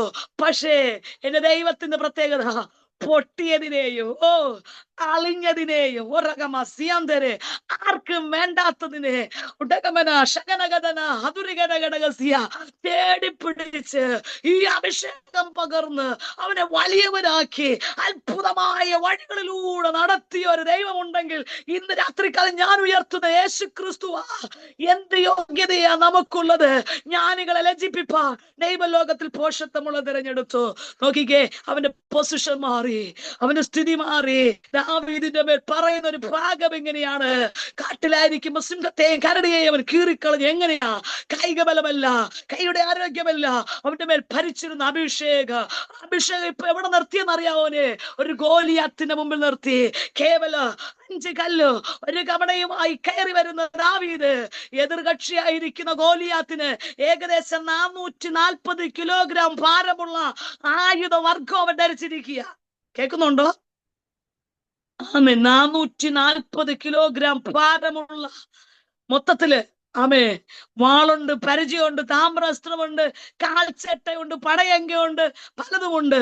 പക്ഷെ അവന്റെ മേൽ അഭിഷേകമില്ല. അഭിഷേകമുള്ള ദാവീദ് നിന്ദിക്കുന്ന, ദൈവത്തെ നിന്ദിക്കുന്നത് കണ്ടപ്പോ ശൗല് പരാജയപ്പെട്ട് പുറകിലോട്ടോടുമ്പോ അഭിഷേകമുള്ള ഒരുവൻ മുമ്പിലോട്ട് കയറി വരികയാ. ഒരു ദൂത് ഇങ്ങനെ അതിനകത്ത് കിടപ്പുണ്ട്. അവൻ പറയുന്നുണ്ട്, ഞാൻ ഒരിക്കൽ ആടിനെ മേയിച്ചുകൊണ്ടിരിക്കുമ്പോ കാട്ടിലൊരു സിംഹം എന്റെ ആടിനെ പിടിക്കാൻ വേണ്ടി വന്നു. അവിടെ എന്നെ ചിന്തിപ്പിച്ചൊരു ദൂത് അവിടെ കിടപ്പുണ്ട്. ആടിനെ അല്ല പിടിക്കാൻ വന്നത്, ആട്ടിൻകുട്ടിയെ. എന്ത് നല്ല ആട് അവിടെ ഉണ്ട് പ്രിയപ്പെട്ടവരെ. നല്ല മാംസമുള്ള, നല്ല മുട്ടനാട്, നല്ല പക്ഷെ സിംഹം പിടിച്ചത് ഏതിനെയാ? കുട്ടിയെയാ, കുഞ്ഞിനെയാ. അത് ഇന്നത്തെ തലമുറയോട് നമുക്കതിനെ ഉപമിപ്പിക്കാം. ഞാൻ ചോദിക്കട്ടെ, ദാവീദേ, ഒരു ആട്ടിൻകുട്ടിയെ അല്ലടാ സിംഹം പിടിച്ചേ? എത്രയോ ആട് നിന്റെ കൂട്ടത്തിലുണ്ട്. നീ പോടാ, അതിന് പോട്ടെ. അത് ആരുടെ വാക്കാത്താ ഇരിക്കുന്നേ? കാട്ടിലെ രാജാവൊന്ന് അഭിമാനിച്ച് ഗർജനവും എന്തുവാ ഭയങ്കര, അവന്റെ ഗർജനം കേട്ടിട്ടുണ്ടോ? കാട് ഇളകും ഇല്ലേ? കൂർത്ത വല്ലും കൂർത്ത നഖവും, ഒരു സഹിഷ്ണുത ഇല്ലാത്ത ജീവിയാ. അതിന്റെ വാക്കകത്തിരിക്കുന്ന ആട്ടിൻകുട്ടി, സോറി ആടല്ല, ആട്ടിൻകുട്ടി. ഇതിനെ കണ്ടപ്പോ അഭിഷേകമുള്ള ദാവീദ് വീട്ടിൽ പോയോ? നിങ്ങൾ പറ. അഭിഷേകം ചലിക്കുന്ന ദാവീദ് എവിടെയാ നിന്നേ? എങ്ങോട്ടാ പോയേ? ഹല്ലേലൂയ. ഒരാട്ടിൻകുട്ടിയല്ലേ? നിങ്ങൾ ആ ദൂതിന്റെ ആഴം നിങ്ങൾക്ക് എത്ര പേർക്ക് മനസ്സിലാവും? ഒരാട്ടിൻകുട്ടി പോയി അപ്പൻ ഇത്രയും ആടുകളില്ലേ, എന്തിനാ നീ ഇത്ര റിസ്ക് എടുത്തേ? ഹല്ലേലൂയ. ദാവീദിന് പറയാൻ ഒറ്റ കാര്യമേ ഉള്ളൂ, ഒരു ആട്ടിൻകുട്ടിയുടെ വില എന്നെ അപ്പൻ ഏൽപ്പിച്ചതാ. ഉത്തരവാദിത്വത്തോടെ അവൻ പറയും, ഞാൻ ചിന്തിക്കുന്നു, എന്റെ ജീവൻ പോകേണ്ടി വന്നാലും, പറയാമോ, എന്റെ ജീവൻ പോകേണ്ടി വന്നാലും എവിടെ ഇരുന്ന ആട്ടിൻകുട്ടിയാ? മേഞ്ഞു നടന്ന ആട്ടിൻകുട്ടിയല്ല, അമ്മയുടെ കൂടെ നിന്ന ആട്ടിൻകുട്ടിയല്ല, എവിടെ ഇരിക്കുന്ന ആട്ടിൻകുട്ടിയാ. ആത്മാവിൽ നിങ്ങൾ ദൂത് കേൾക്കണം കേട്ടോ. അമ്മ സിംഹത്തിന്റെ വാക്യകത്തകപ്പെട്ട ആട്ടിൻകുട്ടി. ഓ, ചില നിമിഷങ്ങൾ കഴിഞ്ഞാൽ സിംഹം ഇതിനെ ആഹാരമാക്കും. ചില നിമിഷങ്ങൾ കഴിഞ്ഞാൽ കൂർത്ത നഖവും പല്ലും കൊണ്ട് ഇതിനെ പിച്ചി ചീന്തി കീറിക്കളയോ. പക്ഷേ ഇതിന്റെ കരച്ചിൽ കേട്ട അഭിഷേകമുള്ള ദാവീദ് ഓടി ഓടി മാളത്തിൽ ഒളിച്ചില്ല. പറ്റത്തില്ലെന്ന് പറഞ്ഞില്ല. അവന്റെ കയ്യിൽ ആയുധമില്ല, അവന്റെ കയ്യിൽ വാളില്ല, അവന്റെ കയ്യിൽ പരിചയമില്ല. പക്ഷേ അവന്റെ കയ്യിൽ ഒന്നുണ്ട്, എന്റെയും നിങ്ങളുടെ മേൽ പകർന്ന അഭിഷേകം. ഇതാ സന്തരാധികൾക്ക് വരെ അഭിഷേകത്താൽ ആ സിംഹത്തിന്റെ വാക്യകത്തിരിക്കുന്ന ആട്ടിൻകുട്ടിയെ വെടിവെച്ചെടുക്കുവാൻ അവൻ മുന്നിലോട്ട് വരികയാ. എത്ര പേർക്ക് ദൂത് മനസ്സിലാകുന്നു? അഭിഷേകം ഉണ്ടോ? സിംഹത്തിന്റെ അലറുന്ന സിംഹത്തിന്റെ പിശാചാകുന്ന സിംഹത്തിന്റെ അലറുന്ന സിംഹത്തിന്റെ വാക്യകത്ത് മദ്യത്തിന്, മയക്കുമത്തിന്, നെറ്റിന്, ഗെയിമുകൾക്ക് അടിമപ്പെട്ട് വിഴുങ്ങി വെച്ചിരിക്കുന്ന, അല്പസമയം കൂടെ കഴിഞ്ഞാൽ കൊല്ലാൻ വേണ്ടി പദ്ധതിയിട്ടിരിക്കുന്ന ചില ആട്ടിൻകുട്ടിയെ പിടിച്ചെടുക്കുവാൻ, ആട്ടിൻകുട്ടിയെ വിടിയിപ്പാൻ കൃപയുള്ള ദാവീദുമാർ, അഭിഷേകമുള്ള സഹോദരിമാർ ഇതിനകത്ത് എഴുന്നേൽക്കട്ടെ. ഒറ്റ അണത്തിന് വിട്ടുകൊടുക്കല്ലേ. ഒറ്റ തലമുറയെ സിംഹത്തിന് ഇരയാകാൻ വിട്ടുകൊടുക്കരുതേ. ദാവീദിന് വേറെ പണി പലതുമുണ്ട്. പക്ഷേ അതിന്റെ വിളി കേട്ടിട്ട്, അതിന്റെ അമ്മയുടെ വിളി കേട്ടിട്ട്, ഞാൻ ഇങ്ങനെയൊക്കെ ഭാവനയിൽ ചിന്തിക്കോ, അമ്മയുടെ കൂടെ മേഞ്ഞുകൊണ്ടിരുന്ന ആടായിരിക്കാം. പക്ഷേ കൂട്ടത്തിൽ നിന്ന് പിടിച്ചമർത്തി വെച്ചിരിക്കുക. അമ്മ രക്ഷിക്കാൻ വേണ്ടിയൊക്കെ ശ്രമിച്ചു, നടക്കുന്നില്ല. പല അമ്മമാര് തലമുറകളെ രക്ഷപ്പെടുത്തുക, പല അമ്മമാര് കരയുക, പലരും അറിയാതെ ഉള്ളുരുകി കരയാണെന്ന് നമ്പരത്തോടെ അലറിക്കരയുക. പിടിയിൽ നിന്ന്, മദ്യത്തിൽ നിന്ന്, കൂട്ടുകെട്ടിൽ നിന്ന്, മയക്കുമരുന്നിൽ നിന്ന്, സാത്താന്യ സേവകളിൽ നിന്ന്, സാത്താന സഭകളിൽ നിന്ന് വിടുവിച്ചു കൊണ്ടുവരുവാ. തലമുറകളെ നോക്കി കരയുന്ന ഒത്തിരി അമ്മമാർ. അതിന്റെ നടുവിൽ കരച്ചിൽ കേട്ടിട്ട് ദാവീദ് നോക്കിയ, എന്ത് പറ്റി എന്റെ ആട്ടിൻകുട്ടിക്ക്? കേൾക്കുന്ന ദിശയിലേക്ക് അവൻ നോക്കിയപ്പോൾ അസാധാരണമായ കാഴ്ച കാണുകയാ. ആട്ടിൻകുട്ടി കഴിഞ്ഞ നാളുകളിൽ, കഴിഞ്ഞ മിനിറ്റുകളിൽ അമ്മയോടൊപ്പം മേച്ചിൽപ്പുറങ്ങൾ തീറ്റ തിന്നുകൊണ്ടിരുന്നവർ ഒറ്റ നിമിഷം കൊണ്ട് ശത്രുവിന്റെ വായിലായി. മനസ്സിലാകുന്നുണ്ടോ? ഇത്തിരി കട്ടിയാണെങ്കിലും ആത്മാവ് തരുന്ന ദൂത. നിമിഷ നേരം കൊണ്ട് താളം തെറ്റിക്കുന്ന പൈശാചിക തലങ്ങൾ, സ്വസ്ഥതയെ കെടുത്തിക്കളയുന്ന വ്യാപാരങ്ങൾ ഇന്ന് പകൽക്കാലം എവിടെയാ? ക്രിസ്തീയ ജീവിതത്തിനകത്ത് എവിടെയാ? നമ്മുടെ ഇടയിൽ, പുറത്താരുടെയും ഷെയർ ചെയ്യാൻ പറ്റുമോ? നീറുന്ന നമ്പരങ്ങളുമായി കരയുന്ന അമ്മമാരിനകത്ത് ഇരിപ്പുണ്ട്. കരയുന്ന ആന്റിമാർ, സങ്കടപ്പെടുന്ന അനേക വ്യക്തിത്വങ്ങളിനകത്ത് ഇരിപ്പുണ്ട്. പക്ഷേ കായിക ബലം ഒന്നും പരിഹാരമല്ല. അഭിഷേകത്താൽ ചിലരെ നേരിടുവാൻ ഈ നാടുകളിൽ ദൈവത്താൽ തെരഞ്ഞെടുക്കപ്പെട്ടവരാ നാം ഓരോരുത്തരും. അഭിഷേകം നിസ്സാരമായി കാണരുത്. അഭിഷേകം എന്റെ സമ്പത്ത് എന്ന് പറ. അഭിഷേകം പൗലോസ് പറയും, ഈ അത്യന്ത ശക്തി ഞങ്ങളുടെ സ്വന്തമല്ല. ഈ അത്യന്ത ശക്തിയെ ദൈവം എവിടെയാ പകർന്നിരിക്കുന്നത്?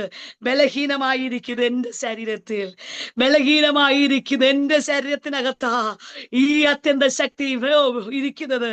ഈ അത്യന്ത ശക്തി വേണ്ടുന്നത് പോലെ വെളിപ്പെട്ട രോഗബീജങ്ങൾ ഈ രോഗശക്തിയുടെ മുമ്പ് കീഴടങ്ങോ. ക്യാൻസർ സെല്ലുകൾ ഈ രോഗശക്തിക്ക് മുമ്പ്, ഈ ദൈവശക്തിക്ക് മുമ്പ് രോഗശക്തി കീഴടങ്ങുമെന്ന്. ആമെന്നോ. ശരീരഭാഗങ്ങളെ ബന്ധിക്കുന്ന രോഗങ്ങൾ ഈ ദൈവശക്തി യഥാർത്ഥത്തിൽ നമ്മുടെ മേൽ വെളിപ്പെട്ട് കഴിഞ്ഞാൽ രോഗാത്മാവിനും ദൈവാത്മാവിനും ഒരുപോലെ ഒരു ശരീരത്തിൽ ഇരിക്കാൻ പറ്റത്തില്ല. ദൈവാത്മാവ് കൃത്യമായി വെളിപ്പെട്ട് കഴിഞ്ഞാൽ രോഗാത്മാവ് ഔട്ടാവും, പുറത്തു പോകും. 12 വർഷത്തെ രോഗത്തിന്റെ കെട്ട് അവളെ കെട്ടിവെച്ച ബാധ മാറി സ്വസ്ഥത പ്രാപിച്ചെന്നാ. കണ്ടോ? ദൈവം അവളെ തെരഞ്ഞെടുത്തില്ലയോ? ഹല്ലേലൂയ. ഇന്ന് പകൽക്കാലം ദൈവത്താൽ തെരഞ്ഞെടുക്കപ്പെട്ടവരാ. ഒത്തിരി റെഫറൻസുകൾ വായിക്കുവാനുണ്ടെങ്കിലും സമയത്തിന്റെ പരിധി കൊണ്ട് ഞാനിവിടെ നിർത്തുകയാണ്. ഹല്ലേലൂയ. ഈ തെരഞ്ഞെടുപ്പ് ഏകദേശം 35 വർഷങ്ങൾക്ക് മുമ്പേ എന്റെ കുടുംബത്തിനകത്ത് വെളിപ്പെടുവാനായി തീർന്നു. അമ്മേ, യേശു കർത്താവിന്റെ കൂടെ നടന്ന ശിഷ്യന്മാരെ നോക്കിക്കേ. തെരഞ്ഞെടുത്ത് എന്ത് യോഗ്യതയാ! മുക്കുവനാ. അമ്മേ, കഴിവില്ല, പഠിച്ചിട്ടില്ല, ബൈബിൾ കോളേജിൽ പോയിട്ടില്ല. പക്ഷെ അവനെ നോക്കി ഒറ്റ ദൂതേ പറഞ്ഞു, പത്രോസേ, ഇന്ന് മുതൽ നീ എന്നെ അനുഗമിച്ചാൽ നീ ഇനി മീനും പിടിച്ച് നീ ഇങ്ങനെ കറങ്ങി നടക്കണവനല്ല. ഒറ്റ ദൂത അവനെ നോക്കി പറഞ്ഞു, നീ ഇനി മനുഷ്യനെ പിടിക്കണം. മനുഷ്യനെ പിടിക്കാൻ വേണ്ടിയാ ഞാൻ നിന്നെ തെരഞ്ഞെടുത്തത്. മനുഷ്യനെ പിടിക്കുവാൻ അവൻ തെരഞ്ഞെടുക്കപ്പെടുമ്പോ അവന്റെ ബാങ്കിലെ ഡിപ്പോസിറ്റ് എത്രയെന്ന് അറിയാവോ? അവന്റെ കയ്യിൽ എന്തുണ്ടെന്ന് അറിയാവോ? ഒന്നുമില്ല, സീറോ. ഹല്ലേലൂയ. ഒന്നുമില്ലാത്തവൻ ഇന്ന് ആർക്കെങ്കിലും വേണോ പ്രിയപ്പെട്ടവരെ? ഹല്ലേലൂയ. ആമേ. അനുഭവങ്ങൾ ഒത്തിരി പറയാനുണ്ടെങ്കിലും സമയത്തിന്റെ പരിധി കൊണ്ട് നിർത്തുക. ഒന്നുമില്ല. ഗലീല കടലിൽ 305-ലധികം പടകുകൾ ആ സമയത്തുണ്ട്. ആമേ. പക്ഷെ പുറമെ നോക്കുമ്പോ പടക് ഭയങ്കര ഭംഗി. ആമേ. പോകുന്നു, വരുന്നു, വലയിടുന്നു, പക്ഷെ ശൂന്യം. ആമേ. ഒന്നുമില്ലാത്തവന്റെ പടകില് ആരും പോയില്ല. പക്ഷെ ഉള്ള അവസ്ഥയെ അറിഞ്ഞ് എന്റെ കർത്താവ് ആ പടകിലേക്ക് പോകുമ്പോ ആ പടകിലേക്ക് നല്ല മനസ്സോടെ അവൻ പടക് വിട്ടുകൊടുക്കുന്നു. അവിടെ പറയുന്നു, ആഴത്തിലേക്ക് വലയിറക്ക്. അവന് വേണമെങ്കിൽ പറയാം, യേശുവേ അങ്ങേക്ക് കടൽ എന്തെന്നറിയാവോ? മീൻ എങ്ങനെ പിടിക്കണം എന്നറിയാവോ? ഞാൻ കഴിഞ്ഞ രാത്രി മുഴുവൻ അധ്വാനിച്ചു, ഒന്നും കിട്ടിയില്ല. ഒന്നുമില്ലാത്ത പടകിനെ തേടി കർത്താവ് പോയെന്നേ. ഒന്നുമില്ലാത്തവന്റെ അടുക്കൽ. ഷാധര മനാദി രഗന ഘടകസ്യ. ബാങ്കിലൊന്നുമില്ല, കയ്യിലൊന്നുമില്ല, പടകിലൊന്നുമില്ല, വലയിലൊന്നുമില്ല. ഒന്നുമില്ലാത്തവന്റെ അടുക്കൽ ലോകം പോകത്തില്ല. ഇന്നത്തെ ആത്മീയകോളം പോകത്തില്ല. പക്ഷെ യേശു പോയി. പിന്നെ നമുക്ക് എന്നാ പേടി? പോകാമോ? ഹല്ലേലൂയ. പോയിട്ട് അവന്റെ സ്ഥിതി മാറിയില്ലേ? അയ്യോ പാപിയായോ ഒരു മനുഷ്യനെന്ന് പറഞ്ഞ് കർത്താവിന്റെ അടുക്കൽ വന്ന് കരയുന്ന പത്രോസിനോട് ദൂത് പറഞ്ഞ് അവനെ പറഞ്ഞു, എന്റെ പിന്നാലെ വാ. അവനെല്ലാം വിട്ട് അവൻ അനുഗമിച്ചു. തീർന്നില്ല. തെരഞ്ഞെടുത്ത വേറൊരു വ്യക്തിയെ കുറിച്ച് പറയാ. ദക്കപ്പൊലി നാട്ടിലെ ഉണർവിന് വേണ്ടി തെരഞ്ഞെടുത്തത് ആരെയാ? ലീസിസ്റ്റർ പറഞ്ഞ ആരെയാ? ദക്കപ്പൊലി നാട്ടിൽ സുവിശേഷം പറയുന്ന തെരഞ്ഞെടുത്തത് ആരെയാ? ലഖ്യോൻ എന്ന് പറഞ്ഞ് 6000 ഭൂതങ്ങൾ പിടിക്കപ്പെട്ട് കല്ലറയിൽ ഉറങ്ങി. വസ്ത്രം ധരിക്കാതെ, കുളിക്കാതെ, നനയ്ക്കാതെ. എല്ലാവർക്കും ആർക്കും അടക്കാൻ പറ്റിയില്ല. യേശു എന്താ കണ്ടേ? അവനൊരു സുവിശേഷകനെ കണ്ടു. അവന്റെ കർത്താവ് അവന്റെ അടുക്ക പോയില്ല. പക്ഷെ കർത്താവ് അവന്റെ അടുക്ക പോയി. പടക് കയറി. ആ വരവിന്റെ പ്രത്യേക വലിയൊരു പ്രസംഗ വിഷയം. പടക് കയറി. കടല് കഴിഞ്ഞ് ഒരുവന് വേണ്ടി. ഹല്ലേലൂയ. എവിടെ വന്നു? ആ ദേശത്ത് വന്നു. അവന്റെ അവസ്ഥ നിങ്ങളൊന്ന് വിവരിച്ച് കണ്ടു നോക്കിക്കേ. ഒറ്റ എണ്ണം അവന്റെ അടുക്കൽ വരത്തില്ല. അങ്ങനെ ഉള്ളവനെ തെരഞ്ഞെടുത്തു. കല്ലറയിൽ പാർത്തവനെ കാൽക്കലിരുത്തി. അവന്റെ മേലുള്ള ഭൂതം വിട്ടുപോയപ്പോൾ അവന് പിന്നെ കല്ലറയിൽ പോകണ്ട. അവന്റെ മേലുള്ള അശുദ്ധാത്മ വിട്ടുപോയപ്പോൾ അവൻ സുബോധം വന്നു, വസ്ത്രം ധരിച്ചു.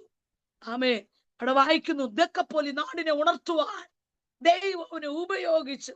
10 പട്ടണങ്ങളിൽ ഭ്രാന്തുള്ളവനെ 10 പട്ടണങ്ങളെ ഉണർത്തുവാൻ, യേശുവിനെ കുറിച്ച് പറയുവാൻ ദൈവം അവനെ തെരഞ്ഞെടുത്തു. ദൈവം സ്തോത്രം. കർത്താവ് അവനെ തെരഞ്ഞെടുത്തു. ദൈവത്താലുള്ള തെരഞ്ഞെടുപ്പ് അവന്റെ മേൽ വീണു. ഹല്ലേലൂയ. ഈ തെരഞ്ഞെടുപ്പ് നമ്മുടെ മേലും വീണു. അതുകൊണ്ട് നമ്മൾ ഇന്ന് ഇങ്ങനെ ആയിരിക്കുന്നേ. എന്റെ അനുഭവ സാക്ഷ്യം കൂടെ പറയാൻ വേണ്ടി ആഗ്രഹിക്കുന്നു. ഞാൻ പറഞ്ഞില്ല, 35 വർഷങ്ങൾക്ക് മുമ്പേ 3 മദ്യപാനികളുള്ള കുടുംബത്തിനകത്തേക്ക് ഈ തെരഞ്ഞെടുപ്പ് തേടി വരുവാനിടയായി തീർന്നു. ഒന്നാമത് നമ്മൾ വായിച്ച വചനം ഇങ്ങനെയാ, നിങ്ങൾ എന്നെ തെരഞ്ഞെടുത്തെന്നല്ല, ഞാൻ നിങ്ങളെ തെരഞ്ഞെടുത്തു. എന്റെ പപ്പ കിടന്നുറങ്ങുന്നത് കല്ലറയിലായിരുന്നു. എല്ലാവർക്കും വയ്ക്കുന്ന ഭക്ഷണം ഒരേ ഇരിപ്പിലിരുന്ന് കഴിക്കും, തികയത്തില്ല. പിന്നെ രാത്രിയില് ഭക്ഷണം തികയാതിരിക്കുമ്പോൾ വയറ്റിൽ ഇങ്ങനെ മാറി മാറി അടിച്ചിട്ട് നിലവിളിക്കും, എനിക്ക് വിശക്കുന്നേ. ഇങ്ങനെ നിലവിളിക്കുമ്പോ പുട്ട് പുഴുങ്ങിക്കൊടുക്കും. അതും കഴിച്ചുകൊണ്ട് കുളിച്ചിട്ട് കല്ലറയിൽ കിടന്നുറങ്ങും. ഈ വണ്ണമുള്ള മരങ്ങളെയൊക്കെ ഇടത് കൈകൊണ്ട് പിഴുത് ചകിരി പിന്നുന്നതുപോലെ പിന്നിപ്പിറക്കി വയ്ക്കും. പപ്പയ്ക്ക് ഒരു ബ്രദറുണ്ട്. പുള്ളി തല്ലിപ്പൊളിയും ഗുണ്ടയുമായിരുന്നു. പുള്ളിയുടെ ശരീരത്തിന്മേൽ ഉണ്ടായിരുന്ന പൈശാചിക ശക്തി ഹനുമാന്റെ ശക്തിയാ. ഒരു മരത്തിൽ നിന്ന് അടുത്ത മരത്തിലേക്ക് കുരങ്ങൻ ചാടുന്നത് പോലെ ചാടിമറിയും. നോക്കി നിൽക്കുന്നവർ വിചാരിക്കും ഇപ്പൊ വന്ന് വീണ് തലപൊട്ടി മരിക്കുമെന്ന്. ഒരു കുപ്പി ക്ലാസ്സിനെ കിട്ടിയ പപ്പടം പൊടിക്കുന്ന പോലെ പൊടിച്ചു വെക്കും. എന്റെ അപ്പച്ചൻ, അതായത് പപ്പ, അതും തികഞ്ഞ മദ്യപാനി. അങ്ങനെയുള്ള വീട്ടില് സമാധാനത്തിന് വേണ്ടി മന്ത്രവാദങ്ങൾ ചെയ്തു, പൂജകൾ ചെയ്തു, കർമ്മങ്ങൾ ചെയ്തു. പൂജാരി പറഞ്ഞു കൊടുത്തു, ഇതൊന്നും ചെയ്തിട്ട് രക്ഷ കിട്ടിയില്ലല്ലോ, ഒന്നുകൂടെ ചെയ്യണം. കന്യാകുമാരി പോയി കടൽ വെള്ളം കൊണ്ടൊന്ന് ശുദ്ധികലശം ചെയ്ത് വീടിന്റെ 4 മുക്കിലും അത് തളിച്ചാൽ നിങ്ങൾക്ക് സമാധാനം കിട്ടുമെന്ന് പറഞ്ഞു. അതും ചെയ്തു, സമാധാനം കിട്ടിയില്ല. ആമേ. എന്റെ മമ്മി വളരെ പ്രതീക്ഷയോടെ വിവാഹ ജീവിതത്തിലേക്ക് പ്രവേശിച്ചു. പക്ഷേ അവിടെ നിൽക്കാൻ കഴിയാത്ത പ്രയാസങ്ങൾ, പ്രതികൂലങ്ങൾ, ക്രൂരമായ മർദ്ദനങ്ങളൊക്കെ ഏറ്റുവാങ്ങി ആമേ മുന്നിലോട്ട് മരണം മാത്രം മുമ്പിൽ കണ്ട എന്റെ മമ്മി ആമേ പല യാതനകളിലൂടെ, വേദനകളിലൂടെ കടന്നു പോകാനിടയായി തീർന്നു. ആമേ. ഞാൻ ജനിച്ചു, എനിക്ക് 2.5 വയസ്സായപ്പോൾ അടുത്ത അമ്മ 2ാമത് പ്രഗ്നന്റ് ആയി. ആമേ. എനിക്കൊരു ബ്രദറാ ഉള്ളേ. അവന് അമ്മ 8.5 മാസം പ്രഗ്നന്റ് ആയി. ഭവനത്തിലായിരിക്കുമ്പോ പപ്പയുടെ ഒരു ദുശീലമാണ് മണ്ണെണ്ണ വിളക്ക്. കണ്ടിട്ടുണ്ടോ നിങ്ങള്? ഇപ്പൊ അത് കാണാനൊന്നുമില്ല. ആമേ. പണ്ടതുണ്ടായിരുന്നു. മണ്ണെണ്ണ കത്തിക്കൊണ്ടിരിക്കുന്ന മണ്ണെണ്ണ വിളക്കിന് ഇന്ന് ഇലക്ട്രിസിറ്റി ഇല്ല, ട്യൂബില്ല, ഇതുപോലത്തെ ഒരു ലൈറ്റോ സംവിധാനം ഒന്നുമില്ല. മണ്ണെണ്ണ വിളക്കിന്റെ മുഖത്ത് കൊണ്ടുവച്ച് സംസാരിക്കും. ഒരു ബോധവും ഇല്ല, നേരെ വസ്ത്രം ഉടുത്തിട്ടില്ല, മുടിയൊക്കെ നീട്ടി വളർത്തി, ഇങ്ങനെ ഒരു വശത്തൂടെ മുറുക്കാനൊക്കെ ചവച്ച്, തുപ്പലൊക്കെ പായിച്ച്, ഭാര്യയാണെന്നോ അമ്മയാണെന്നോ മക്കളാണെന്നോ ഒന്നും തിരിച്ചത് ഭ്രാന്തനെ പോലെ. അങ്ങനെ തന്നെ ഞാൻ പറയുന്നു, അങ്ങനെയുള്ള ഒരു അപ്പനായിരുന്നു എന്റെ അപ്പൻ. അമ്മ എന്റെ മമ്മിയോട് പറഞ്ഞു, മുഖത്തിന് നേരെ കൊണ്ട് സംസാരിക്കുമ്പോ വിളക്കണഞ്ഞതിന്റെ പേരിൽ ഉടുത്തിരുന്ന സാരിയുടെ അറ്റം വാക്യങ്ങത്ത് തിരികെ കയറ്റി കഴുത്തു ചരിച്ച് കൊല്ലാൻ വേണ്ടി നോക്കുമ്പോൾ ആ സമയത്ത് ഒരു വ്യക്തി അവിടെ കടന്നു വരികയും അങ്ങനെ അമ്മ അന്നത്തെ രാത്രിയിൽ അത്ഭുതമായി രക്ഷപ്പെട്ടു. അമ്മ അവിടെ നിൽക്കാൻ കഴിയാതെ പിറ്റേന്ന് തന്നെ അമ്മയുടെ വീട്ടിലേക്ക് അവിടെ വരുവാനിടയാറ്റത്. അവിടെ വെച്ച് ഏകദേശം 2.5 മാസമായപ്പോ പപ്പ കുഞ്ഞിനെ കാണാൻ വേണ്ടി വരികയാണ്. വരുമ്പോഴും പപ്പ നല്ല മദ്യപിച്ചിട്ടുണ്ട്. അവിടെ എത്തുമ്പോൾ പപ്പ സുബോധമില്ല. അമ്മയ്ക്ക് 5 ആങ്ങളമാരുകൊണ്ട് ഇവരുമായിട്ട് വഴക്കുണ്ടാക്കുകയും അടിപിടിയായി നിലവിളിയായി അടുത്തുള്ള ആൾക്കാരൊക്കെ വന്നുകൂടി. അങ്ങനെ ഇരിക്കുമ്പോൾ അടുത്തൊരു പെന്തക്കോസ്ത് ചർച്ച, അപ്പോസ്തലിക ദൈവസഭ, അവിടെ 2 ദൈവദാസിമാർ മുഴങ്കാലിൽ നിന്ന് പ്രാർത്ഥിക്കുന്നുണ്ടായിരുന്നു. പ്രാർത്ഥിച്ച വാക്കിങ്ങനെയാണ്, കർത്താവേ, ഈ സഹോദരനെ നീ സന്ദർശിക്കണമേ, ഈ സഹോദരൻ ദൈവത്തെ അറിയണം എന്നും പറഞ്ഞ് അവർ പ്രാർത്ഥിക്കുകയായിരുന്നു. പ്രാർത്ഥിക്കാൻ കാരണമുണ്ട്. എന്റെ അമ്മ എപ്പോ ഈ ആന്റിമാരെ കണ്ടാലും അവരുടെ കൈ പിടിച്ചു വെച്ച് കരയും. എന്നിട്ട് പറയും, സിസ്റ്ററെ, എന്റെ കുടുംബത്തിനു വേണ്ടി, എനിക്ക് വേണ്ടി പ്രാർത്ഥിക്കണം. എന്നിട്ട് കാണിച്ചു കൊടുക്കും, കണ്ടോ കഴിഞ്ഞ രാത്രി എന്നെ അടിച്ചത്, കണ്ടോ ഇവിടെ ഇടിച്ചത്, അവിടെ ഇവിടെയായിട്ട് അമ്മ നിറം മാറി ശരീരഭാഗങ്ങൾ നീർവെച്ച് ആ അവസ്ഥകളൊക്കെ ഇങ്ങനെ കാണിച്ചു കൊടുക്കും. എന്റെ അമ്മയുടെ കണ്ണിൽ നിന്ന് കണ്ണുനീർത്തുള്ളികൾ ഈ ആന്റിമാരുടെ കരങ്ങളിൽ വീഴുവാനിടയായി തീരും. തോളത്തട്ടിയിട്ട് എന്റെ മമ്മിയുടെ പേര് വിളിച്ചിട്ട് ഈ ആന്റിമാര് പറയും, നിങ്ങളുടെ സ്ഥിതി ദൈവം മാറ്റു, ദൈവത്തിന് സകലവും കഴിയൂ, നീ ഭാരപ്പെടാതെ. എന്റെ അമ്മ അവസാനം അവരോട് പറഞ്ഞു, സിസ്റ്റേ, അവൻ ഒന്നുകിൽ ഞാൻ ആത്മഹത്യ ചെയ്യും, അല്ലെങ്കിൽ എന്റെ ഭർത്താവ് എന്നെ കൊല്ലും. ഇത് രണ്ടുമേ എന്റെ മുന്നിലുള്ളൂ. എനിക്ക് മരിക്കാൻ എനിക്ക് ഇഷ്ടമില്ല, പക്ഷെ എനിക്ക് ആ വീട്ടിൽ തുടർന്നു പോകാൻ പറ്റുകയില്ല. 3 മുഴുവൻ മദ്യപാനികളുള്ള വീടാ എന്റെ വീട്. എനിക്ക് എവിടെ പോകണ്ട സിസ്റ്ററെ, എനിക്ക് വേണ്ടി പ്രാർത്ഥിക്കണമെന്ന് പറഞ്ഞ് കരയുമായിരുന്നു. അങ്ങനെ അമ്മ പറഞ്ഞതിന്റെ പേരില് ഈ ആന്റിമാർ അവിടുത്തെ വഴക്ക് കേട്ടപ്പോൾ അവിടെ എല്ലാ ജോലിയും മാറ്റിവെച്ച് അവർ കരയാൻ തുടങ്ങി, പ്രാർത്ഥിക്കാൻ തുടങ്ങി. അമ്മ ചുരുക്കമായി പറഞ്ഞ വഴക്കൊക്കെ കഴിഞ്ഞ് പപ്പ തിരിച്ച് പപ്പയുടെ ഭവനത്തിലേക്ക് വരുവാൻ വേണ്ടി വീട്ടിലേക്ക് കടന്നു വരുന്ന ആ വഴിയില് അപ്രതീക്ഷിതമായിട്ട് ആ ചർച്ചിന്റെ ഫ്രണ്ടിൽ എത്തുമ്പോ പെട്ടെന്ന് ഇടിവെട്ടി ഒരു മഴ അങ്ങ് പെയ്തു. മഴ നനയാതിരിക്കാൻ വേണ്ടി പപ്പ ചർച്ചിന്റെ സൈഡിൽ ഇങ്ങനെ കയറി നിൽക്കാനിടയായിത്തീർന്നു. അവിടെ നിൽക്കുമ്പോൾ ആന്റിമാർക്ക് തോന്നി ആരോ പുറത്ത് നിൽക്കുന്നു എന്ന്. അവർ വന്ന് നോക്കുമ്പോൾ എന്റെ പപ്പയായിരുന്നു. കയറി ഇരിക്കണം ബ്രദറെ എന്ന് പറഞ്ഞു ചർച്ചിനകത്ത് പപ്പ കയറി ഒരു ബെഞ്ചിട്ട് കൊടുത്തിരുന്നു. കുടിക്കാൻ വെള്ളം ചോദിച്ചു കൊടുത്തു. കുടിക്കാൻ തുടങ്ങുന്നതിന് മുന്നേ പപ്പയുടെ ശരീരത്തിനകത്തുണ്ടാകുന്ന പൈശാചിക ശക്തി ഇളകി. ഏകദേശം 56 പേര് ആ സ്പോട്ടിൽ പറഞ്ഞു. അവിടെ ആ വെള്ളമല്ലോ വലിച്ചെറിഞ്ഞ് പായൊക്കെ വലിച്ചു കീറി. അങ്ങനെ ഭയങ്കര പ്രഹസനങ്ങൾ കാണിക്കുമ്പോ ഈ ആന്റിമാർ പറഞ്ഞു, യേശുവിന്റെ അധികാരമുള്ള നാമത്തിൽ ഇപ്പൊ നീ അടങ്ങ്, ഞങ്ങൾ നിന്നെ വിളിക്കുമ്പോഴല്ലാതെ ഈ ശരീരത്തിൽ പ്രത്യക്ഷപ്പെടരുത്, വിട്ടുമാറാൻ പറഞ്ഞു. ആ സ്പോട്ടിൽ പപ്പയെ തള്ളിയിട്ടു. അത് വിട്ടുമാറി. പപ്പ എഴുന്നേറ്റ് സംസാരിക്കാൻ തുടങ്ങി. ചുരുക്കം പറഞ്ഞ സംസാരത്തിന്റെ ഒടുവിൽ ഈ തീരുമാനത്തിലെത്തി, അടുത്ത വെള്ളിയാഴ്ച ഞങ്ങൾ നിങ്ങളുടെ ഭവനത്തിൽ പ്രാർത്ഥനയ്ക്ക് വരുമെന്ന് പറഞ്ഞു. അപ്പൊ എന്റെ പപ്പ പറഞ്ഞു, അയ്യോ ഞങ്ങൾക്ക് ഈ പെന്തക്കോസ്തുകാരെ ഇഷ്ടമില്ല, എന്റെ പപ്പ ഹിന്ദുവാ, ഞങ്ങൾ മന്ത്രവാദം ചെയ്യുന്നവരാ, ഞങ്ങൾക്ക് ഈ പട്ടും പ്രാർത്ഥനയും ഒന്നും ഇഷ്ടമല്ലതല്ല, വരണ്ട എന്ന് പറഞ്ഞു. ഞങ്ങളുടെ വീട്ടിൽ വരണ്ട, ആരും വരാറില്ല. ഞങ്ങൾ തല്ലിപ്പൊളികളാ, ഗുണ്ടകളാ, ഞങ്ങളെ എല്ലാവർക്കും ഭയമാ. പക്ഷേ ആമേൻ, എന്തായാലും പറഞ്ഞ വെള്ളിയാഴ്ച രക്തബന്ധമല്ല, കണ്ടുള്ള പരിചയം മാത്രം. ദൈവം അവരെ അയച്ചു. ആ വെള്ളിയാഴ്ച, ഇന്നേക്ക് 35 വർഷത്തിന് മുന്നേ ഉള്ള കാര്യമാണ് ഞാൻ പറയുന്നേ. ആമേൻ, ഒത്തിരി ദൂരം നടന്ന്, ഇന്നത്തെ പോലെ ബൈക്കും കാറൊന്നുമില്ല, ബസ്സിലിറങ്ങി നടന്ന് ഞങ്ങളുടെ വീട്ടിലേക്ക് ആ ദേവദാസിമാർ കടന്നു വന്നു.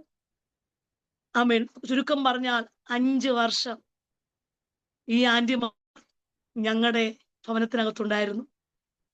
നിസാരം പറഞ്ഞ 5 മിനിറ്റ് പോലും ഈ വീട്ടിൽ നിൽക്കാൻ പറ്റത്തില്ല.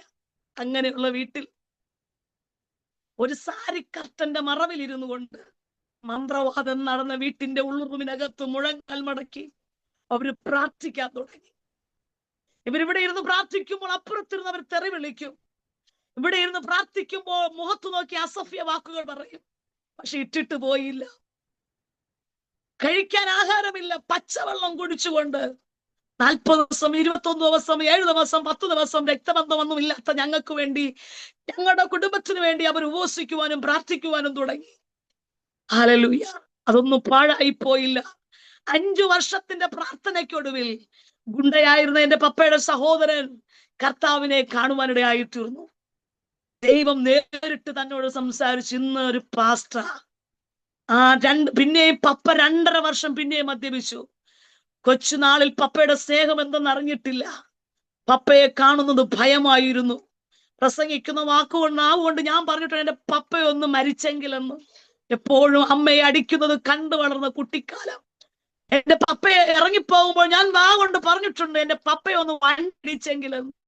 കാരണം തന്നിട്ടില്ല, സമാധാനം തന്നിട്ടില്ല. ഉണ്ടാക്കി വെക്കുന്ന ഭക്ഷണം കഴിക്കാൻ കഴിയാത്ത രീതിയിൽ എന്റെ അമ്മ പ്രഗ്നന്റ് ആയിരിക്കുമ്പോൾ അനേക വീടുകളിൽ ആരും കാണാതെ ചെന്ന് ഒരു നേരത്തെ ഭക്ഷണത്തിന് വേണ്ടി, കഞ്ഞിവെള്ളത്തിന് വേണ്ടി കൈ നീട്ടിട്ടുണ്ട്. കിലോമീറ്ററുകൾ നടന്ന് നഴ്സറിയിൽ നിന്ന് കിട്ടുന്ന നുറുക്ക് ഗോതമ്പും ചോളപ്പൊടിയോ നടന്നു പോയി മേടിച്ച് 2-2.5 കിലോമീറ്റർ 2-2.5 മണിക്കൂർ നടന്നു പോയി മേടിച്ച് വീട്ടിൽ കൊണ്ടുവന്ന് അതെല്ലാം വെച്ച് വെക്കുമ്പോൾ ഒന്നുകിൽ അതിനെ വലിച്ചെറിയും, തുപ്പും, അതിനകത്ത് കമറ്റിക്കളയും, തിന്നാൻ കൊടുക്കത്തില്ല, കഴിക്കാൻ കൊടുക്കത്തില്ല. അങ്ങനെ മൃഗീയമായ പീഡനത്തിലൂടെ എന്റെ മമ്മി കടന്നുപോയി. ആമേൻ, ആമേൻ, ആമേൻ, ആമേൻ. അങ്ങനെ 5 വർഷത്തിന്റെ പ്രാർത്ഥനയ്ക്കൊടുവിൽ എന്റെ പപ്പയുടെ സഹോദരൻ രക്ഷിക്കപ്പെട്ടു. അത് കഴിഞ്ഞ് 2.5 വർഷം പിന്നെയും പപ്പ മദ്യപാനത്തിലൂടെ കടന്നുപോയി. സ്വന്തം വീട്ടിൽ കിടന്നുറങ്ങുവാൻ കഴിയാതെ അടുത്തുള്ള വീട്ടിൽ ചെന്ന് കിടക്കും. എന്റെ മമ്മി പറയുന്ന വാക്കിന്, മക്കളെ ഇത് കഴിച്ചിട്ട് ദുഷ്ടൻ വരാൻ സമയമായി, അവിടെ പോയി കിടക്കാൻ പറയും. അവിടെ പോകുമ്പോൾ ഉറക്കം വരത്തില്ല. 11-12 മണിയാകുമ്പോഴും വാരിയടിക്കുന്ന പാത്രങ്ങളുടെ ശബ്ദം, ഏങ്ങി കരയുന്ന അമ്മയുടെ കരച്ചിന്റെ ശബ്ദം കേട്ട് 5ാം ക്ലാസ്സിലൊക്കെ പഠിക്കുമ്പോ കമന്ന് കിടന്ന് തലയണെ നനച്ച് കുഞ്ഞു മനസ്സ് ചോദിച്ചു, ദൈവം എന്ന ശക്തി ഉണ്ടോ? ദൈവം കണ്ണ് കാണാത്തതാണോ? ദൈവം ഉണ്ടെങ്കിൽ എന്തുകൊണ്ട് എന്റെ വീടിന് ഇതൊക്കെ സംഭവിക്കുന്നു? എന്റെ പപ്പ ഇങ്ങനെ ആയിപ്പോയല്ലോ. എന്റെ അമ്മയുടെ കണ്ണുനീര് കാണാത്ത ഏത് ദൈവമാണ്? ഉറങ്ങുന്നത് വരെ അമ്മയുടെ ഏങ്ങിയുള്ള കരച്ചിന്റെ ശബ്ദം കേട്ട് അമ്മയെ മുഖമമർത്തി തലയണെ കരഞ്ഞുകൊണ്ട് ഉറങ്ങിയ രാത്രികളെ ഇന്നും ഞാൻ ഓർക്കുന്നുണ്ട്. ആ രാത്രിയിൽ എഴുന്നേറ്റ് വന്ന് എന്റെ അമ്മയെ ഒന്ന് സഹായിക്കണം, എന്റെ പപ്പയെ ഒന്ന് പിടിച്ചു തള്ളണം, എന്റെ അമ്മയെ അടി കിട്ടാതെ ഒന്ന് രക്ഷപ്പെടുത്തണമെന്നൊക്കെ മനസ്സിലാകുന്നത് ഭയങ്കര ആഗ്രഹമാണ്. പക്ഷെ എഴുന്നേക്കാൻ പറ്റത്തില്ല, ഇരുട്ടാണ്, ആരും പോകത്തില്ല, ആരും അയൽവക്കാരൊന്നും പോകത്തില്ല. അങ്ങനെയുള്ള ഒരു ഭവനമായിരുന്നു എന്റെ ഭവനം. എന്റെ പപ്പ ഒരു നല്ല വാക്ക് പറഞ്ഞ് എനിക്ക് അറിവില്ല പ്രിയപ്പെട്ടവരെ. ഒരു ഭക്ഷണം മേടിച്ചു തന്നിട്ടില്ല, ഒരു വസ്ത്രം മേടിച്ചു തന്നിട്ടില്ല. സ്കൂളിൽ പഠിക്കുമ്പോൾ ഒരു ചുരുക്കം പറഞ്ഞ ഒരു ചെപ്പലോ ഒരു പെൻസിലോ മേടിച്ചു തന്നിട്ട് അറിയത്തില്ല. അങ്ങനെ സ്നേഹമുണ്ട്. പലഹാരമൊക്കെ മേടിച്ചോണ്ട് വരും. പക്ഷെ പകുതി വഴിയിലെത്തുമ്പോ ഓടയിലും റോഡ് സൈഡിലൊക്കെ അതെല്ലാം പോകും. അതുപോലെ സുബോധമില്ല, കല്ലറയിൽ ഉറങ്ങി. പക്ഷേ ആ സ്നേഹം ഞങ്ങളെ തേടി വന്നു കേട്ടോ. ആ സ്നേഹം ഞങ്ങളെ തെരഞ്ഞെടുത്തു. അന്ന് ആ ആന്റിമാർ അവിടെ കടന്നു വരുമ്പോൾ എനിക്ക് 2.5 വയസ്സ് പ്രായം. ആ പ്രായത്തിൽ അവരുടെ വളർത്തുമകളായി വളരുവാൻ ദൈവം എനിക്ക് ഭാഗ്യം നൽകി. തീർന്നില്ല. ഞാൻ കുഞ്ഞായിരിക്കുമ്പോ 2.5 വയസ്സ് പ്രായത്തിൽ എന്നെ അവരുടെ കരങ്ങളിൽ ഉയർത്തിപ്പിടിച്ചിട്ട്, എന്റെ അപ്പനും അമ്മയും ഇട്ട പേര് വേറെയായിരുന്നു, പക്ഷേ സേഫ എന്ന് പേരിട്ടത് ആ ആന്റിമാരാ. പേര് മാറ്റി അവർ ഇങ്ങനെ പേരിട്ടിട്ട് കരങ്ങളിൽ ഉയർത്തിപ്പിടിച്ച് പ്രാർത്ഥിച്ച് പറഞ്ഞ വാക്കിങ്ങനെയായിരുന്നു, ഇവളൊരു സുവിശേഷ പ്രാസംഗിയാകണം. സന്തോഷമല്ലേ നിങ്ങൾക്ക്? ഹല്ലേലൂയ. കുടിയന്റെ മകളെ നോക്കി ആന്റി പ്രവചിച്ച വാക്ക, ദൈവദാസി പറഞ്ഞ വാക്ക്, ഇവളൊരു സുവിശേഷ പ്രാസംഗിയാകണോ, ഇവിടെ പോകണോ, അനേക സ്റ്റേജുകളിൽ ഇവൾ നിൽക്കണോ, ഇവളുടെ ഫോട്ടോ അനേക നോട്ടീസ് എന്ന്, ഫ്ലക്സ് ഒന്നും ഇല്ല, നോട്ടീസുകളിൽ വരണോ എന്നും പറഞ്ഞു ഇവളെ ഇടങ്ങളിൽ പോകണോ, കർത്താവിന്റെ നാവായിട്ട് ഇവളെ ഉപയോഗിക്കണം എന്ന് പറഞ്ഞു ഒറ്റ പ്രാർത്ഥന. ആ പ്രാർത്ഥന പാഴായില്ല. അന്ന് അവര് കടന്നു വന്ന് ഉപവസിച്ചത് പാഴായില്ല.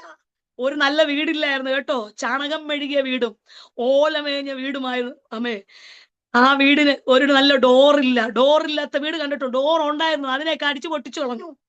അമ്മ ചെയർ അന്ന് ഇരുമ്പിലെ ചെയറാ, ഇപ്പഴാ ഫൈബർ വന്ന്, പ്ലാസ്റ്റിക് വന്ന്. ഇരുമ്പിലെ ചെയർ കണ്ടിട്ടുള്ളൂ ആന്റിമാരെ? ഇരുമ്പിലെ ചെയർ, അതിനെ ആമേൻ അടിച്ചു പൊട്ടിച്ച് ഒരു ഭാഗത്ത് കൂട്ടിയിട്ടിരിക്കുക.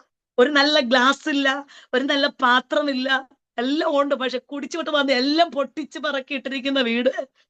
മഴ പെയ്യുമ്പോ എല്ലാ വെള്ളം അകത്തിറങ്ങും. അങ്ങനെയുള്ള വീട്ടില് അവർ കഷ്ടത അനുഭവിച്ചു. 5 വർഷം ഞങ്ങളോടൊപ്പം താമസിച്ചു. ഹല്ലേലൂയ. ഞാൻ പറഞ്ഞല്ലോ, ഡോറെല്ലാം ചവിട്ടി പൊട്ടിച്ചു കൂട്ടിരിക്കുക.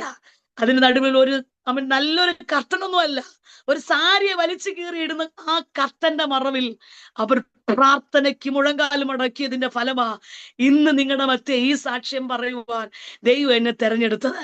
അന്ന് അവർ കൊടുത്ത വിലയാണ് പിൽക്കാലത്ത് ദൈവം അവരന്ന് എന്ത് പ്രാർത്ഥിച്ചു, ദൈവകാര്യങ്ങളിൽ സമർപ്പിച്ചുവോ, അത് ഈ നാളുകളിൽ ദൈവം എന്റെ ജീവിതത്തിനകത്ത് നൽകിക്കൊണ്ടിരിക്കുക.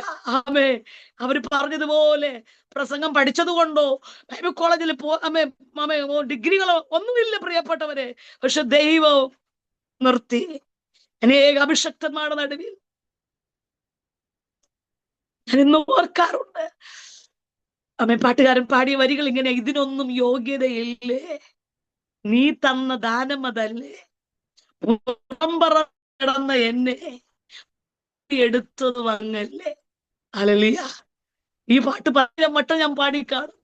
ഇതിനൊന്നും ഒരു യോഗ്യതയില്ല.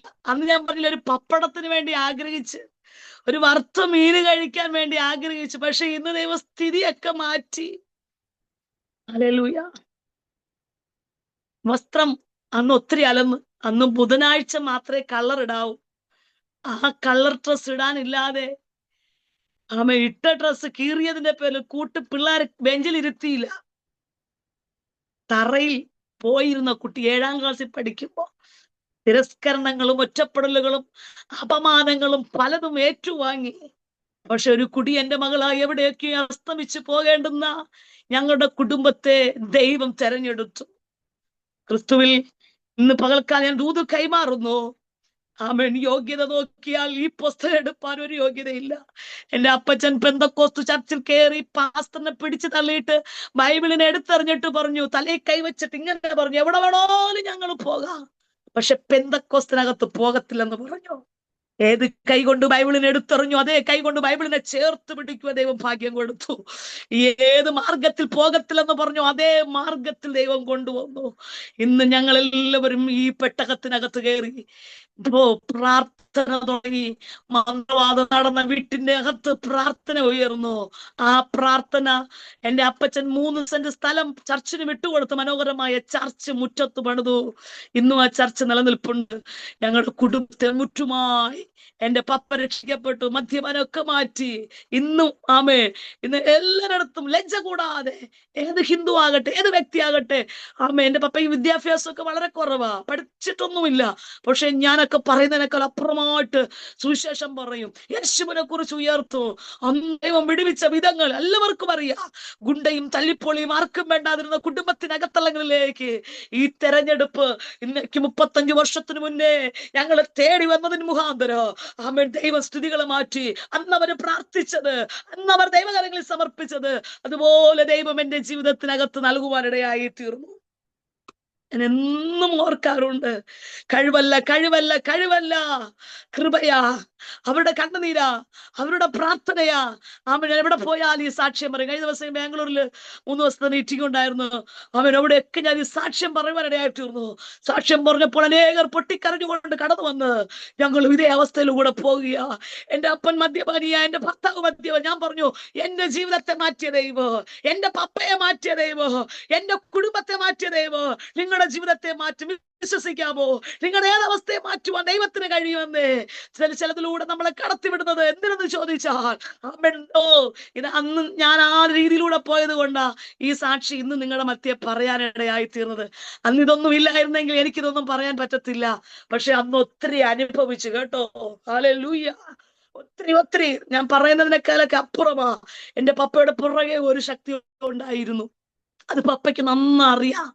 പപ്പയെ കൊണ്ട് പപ്പയുടെ മേൽ ഈ ശക്തി വരുമ്പോൾ നേരത്തെ പറഞ്ഞതുപോലെ പപ്പയെ എത്ര പേര് പിടിച്ചാലും അവരെയൊക്കെ നിഷ്പ്രയാസം എടുത്ത് ദൂരത്ത് കളയും.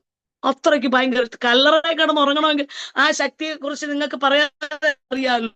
അങ്ങനെ ഞങ്ങളുടെ കുടുംബത്തിന്റെ അനുഭവത്തിലേക്ക് കടന്നു വന്നു. വിവാഹ ജീവിതത്തിലോട്ട് പ്രവേശിച്ചു. അപ്പോഴും നല്ല പ്രപ്പോസലുകളൊക്കെ വന്നപ്പോഴും എനിക്ക് ഉള്ളിനകത്ത് ദൈവവേല ചെയ്യണം ചെയ്യണം ചെയ്യണം എന്നുള്ളൊരു ആഗ്രഹമായിരുന്നു.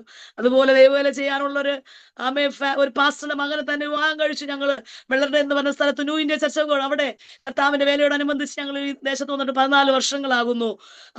അതിന്റെ ഇടയിലും ഞങ്ങളുടെ കുടുംബത്തിനകത്തൊരു കൊടുങ്കാറ്റ് പോലെ ശോധന കയറി വന്നു. എൻ്റെ ഹസ്ബൻഡിനൊരു അനുജനാ ഉണ്ടായിരുന്നേ, 27 വയസ്സുണ്ട്. പുള്ളിക്കാരൻ ഫസ്റ്റ്, അവർ 2 ആൺപിള്ളേരാ.